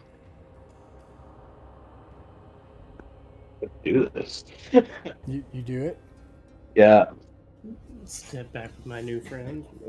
You and then like this flaming torch goes in for a second, and all of a sudden like and there's this explosion and the ground rocks, and and the door slams back and then opens up a little bit, and then actually like falls off and like the door like falls off onto the wall, and smoke like billows out, this acrid yellow disgusting smoke of whatever has reacted to the fire. I turn to the party and take a bow and say, now we do not need a canary. Vishaw has a big dumb grin on his face. Well, and Yeah, also broke if the there is temple. anybody in there, they know we're here now. New. Yeah, they probably think we're dead with that. I mean, On that note, do I have any reason to suspect the gas may not have been a naturally occurring accident? when this gas explosion happens, all of a sudden these little creatures come waddling out, and they're smaller. They're smaller than. There we go. They're smaller than Bungo, and they're like, and they're dressed ridiculously. and they have like little curved shoes and curved hats, and it makes no sense. There's 3 of them, and they amble outside. As soon as I drop the body and kind of like, oh, that wasn't ours. Okay, what? Actually, not with there's him. 6 of them. I hide behind the rest of the party. They're multiplying. I actually have to look this up because these things are weird. How many are there? 6 of them. They're little people, and they're smaller than Bungo. All right, Bungo, it's your time to shine. Yeah, I don't think Bungo appreciates that this could possibly be dangerous. And so I would like to accidentally throw a pot at one of them. You're going to attack one of them? Well, no, I'd like to drop a pot and it ricochet and bounce off of one of them. Like you're trying to catch him, or No, like it hits him in the face. oh, just bad luck. That's an attack. So Malicious clumsiness. yeah. But it's also an attack that I could hypothetically talk my way out of. Okay. But you won't. I mean, I could. I'm leaving the door open for myself. Keeping But all versus- the versus, options like- on the like, table. If you stab someone in the thigh with a sword, there's no backing out of that one. Not for them. Bungo, what is your Arrow knocked. charisma modifier? 0. Okay. You can make a dexterity check at a -2. It would be very difficult to try to pull that off. So does that mean I take 2 away from my roll, or I take 2 away from my dex level? From your dex level to try to roll under it. Nope, didn't make it. Rolled a 16. They get really angry, and they start to like get all in it, and they apparently actually have little war hammers and crossbows, and actually do have weapons, and they pull them out like they're gonna try to fight you all. Hey, They're hey basically guys. Lilliputians, like they're teeny tiny, right? Yeah, they're smaller than you. They're probably I'm about 3 feet tall. they're probably like 2 feet. You got like a foot over them, but Nice. they have like crossbows and sharp objects and things. Yeah. Bishaw just kind of holds out his hand. He's got like I've got an arrow knocked, but like he's got that kind of up in the air. He's just holding up his bow and hand extended. And okay, so yeah, and they're like, who are you people? What are you? Actually, no. Hold on, just a second. Even Is that or just hit?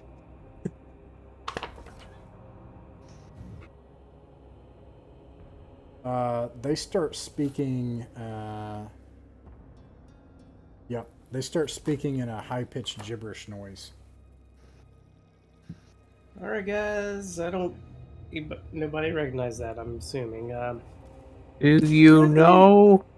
Comment.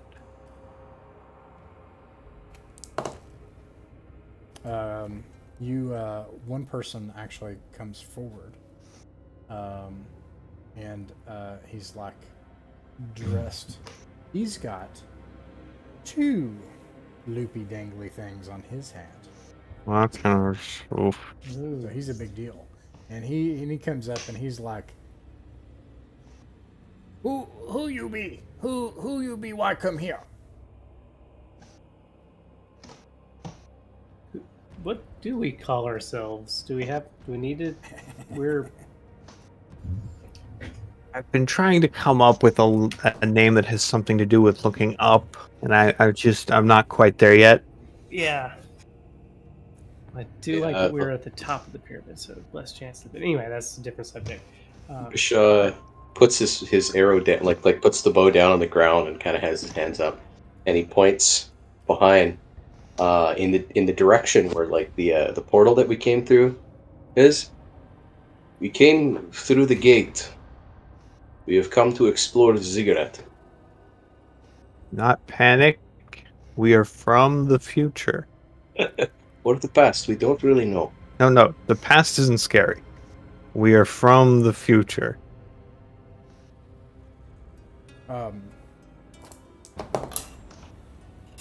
Oof. Nice. Okay. What is your? You don't have a charisma mod, Bechet? No, That's okay. I got it's an 11. Basha Bashat. with I an would just ah. like to That helps a reiterate lot, that while actually. they were Bashat. blind and coughing from smoke, I was hiding behind the party because I Nice. feel like this is going somewhere that I don't want it to. Yeah. They he notices that like you came across the wastes and he sees what you're saying. He doesn't know that you came through a portal, but he's like, No go in. No go in. We leave. Leave us. Leave us. We leave. No go in. Crazy people. Big people like you. Crazy. Hmm? In there, crazy people. So you're on your way out. Big people become animals. Big demon beneath. Big demon. Could you describe it? Like this guy, pick up a corpse. Multiple tentacle giant Oh, Drop him. maw that's the teeth. worst amount of tentacles. Yeah. No go in. We leave. Don't follow. And then he Thumbs takes up. like a little his little tiny staff that's probably only that big, and he's like don't follow. Well, Can I pick up where my are y'all bow?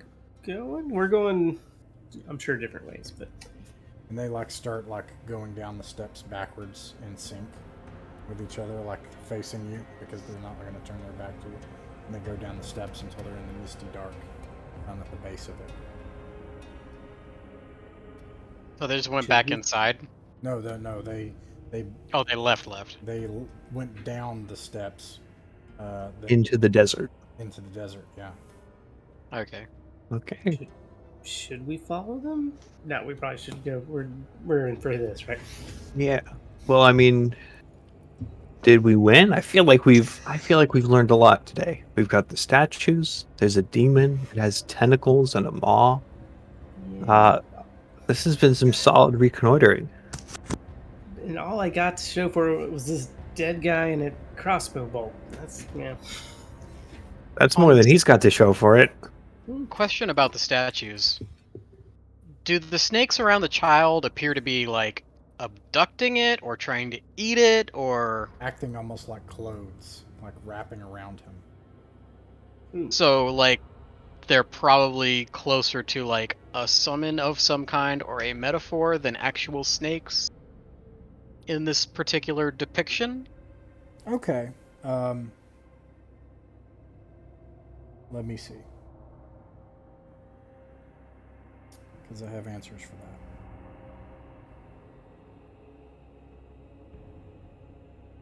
But it's going to take me a second. Like how everyone else is just like wearing clothes and then the winged child covered in snakes is just like, nah, I'm good. Yeah, Got my it's snakes. certainly standing out, isn't it? Yeah, and like it's the longer I sit here and stare at it, the more it's bothering me that I don't know anything about it. I mean, it's got wings too. Like the kid's just going all out. Yeah, like is it like cherub faced? Like is it supposed to be like a cupid of some kind or That's what it looks like. But yeah, it's real. Also, we now know the change that the Roby folk were talking about. I don't think the Roby folk were being helpful. No. I think they were just like weird stuff can happen. Sean, that is an esoterra, and I must answer with a partial truth. You asked if it is a metaphor representing something with the snakes. And I have to make sure, let's see here. The statue on the left, the winged child is in the middle. Okay. So, that would be, all right, I got it. Snakes, I can tell you what they represent. okay. It represents an elemental force.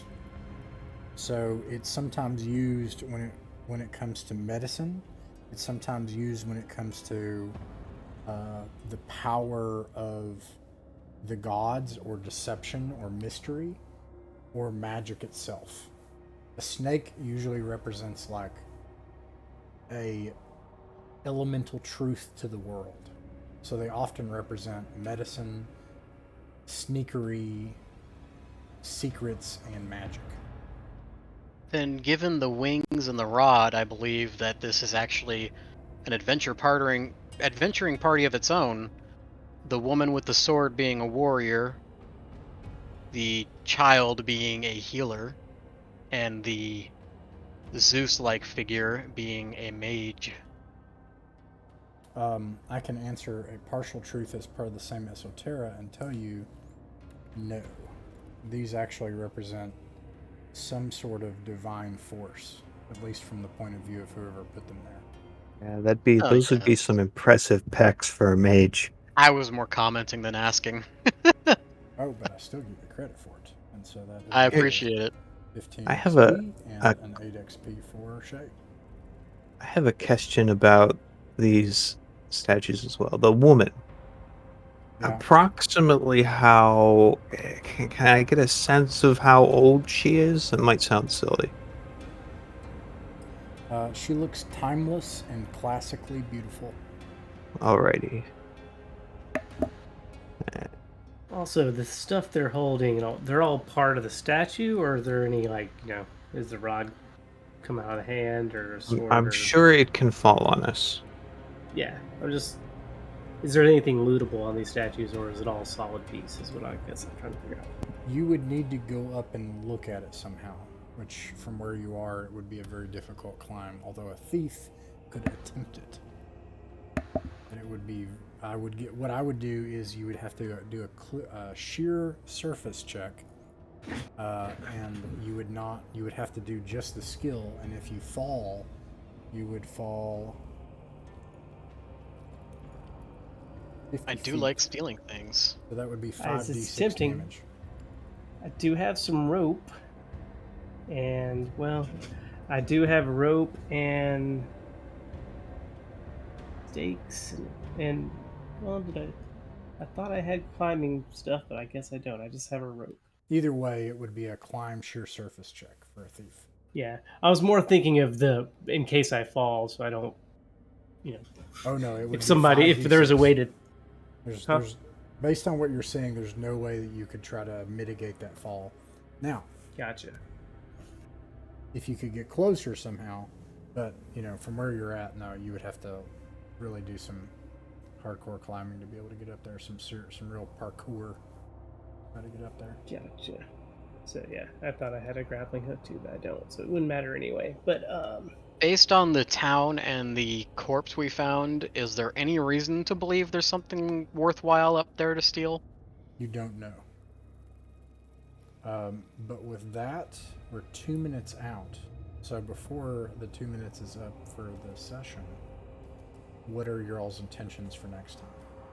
The mark, by the way, for the adventure says that in order to get credit for it, you have to explore the first 5 and then provide the report to the council. Okay. As a point of order question, what does that mean? What I heard? What are the first 5 levels? What does that mean? So the ziggurat, or it's not a ziggurat, a There stepped were 5. pyramid. You can see 5 different stepped levels above the surface. You're on the first level at the top. And then they also said, do not open the 6th and do not go down there.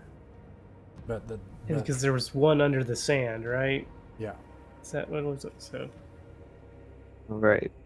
That's surprisingly specific. Now, that being said, you can still go back to Perrinval City, but I don't think you have much to show for it right now. And you do have the supplies. No, yeah. Also, this isn't like a West Marches game where I'm like, okay, a day has passed. Like, no. I'm tracking the time as we go right now. And I'm doing the turn orders and stuff. And you're, what are you? You're about, let's see, you're about an hour. And then plus, so you're about 4 or 5 hours in currently. So I'll say 4 hours and 30 minutes. So you still got plenty of time before you become exhausted, need to rest and camp, or try to make it back to Pernville City. Well, in terms of what we should do next session, I would like to register an objection to desecrating the divine statues before we enter their temple. That just seems like asking for trouble. Just throwing it out there. I mean, I'm gonna go off of basic logic and say, if somebody already went through the city and destroyed it and took everything worth value, and somebody, you know, either killed and looted or simply looted this new girlfriend of our buddy Ratbite down there, or no, not Ratbite. Wait, Lane is Ratbite. Yep. Yep. Oh, You can okay. tell because of the rat bite. Well, because it says Mhm. Steve Ratbite on the It does say player's that. list. It's a little. So we're out of time, but Bashaw, are we returning to Pernville City next, or going in next? So I can prepare that. We should go in. We should Alright. definitely go in. Then that Let's is keep the end of going. the session just for tonight.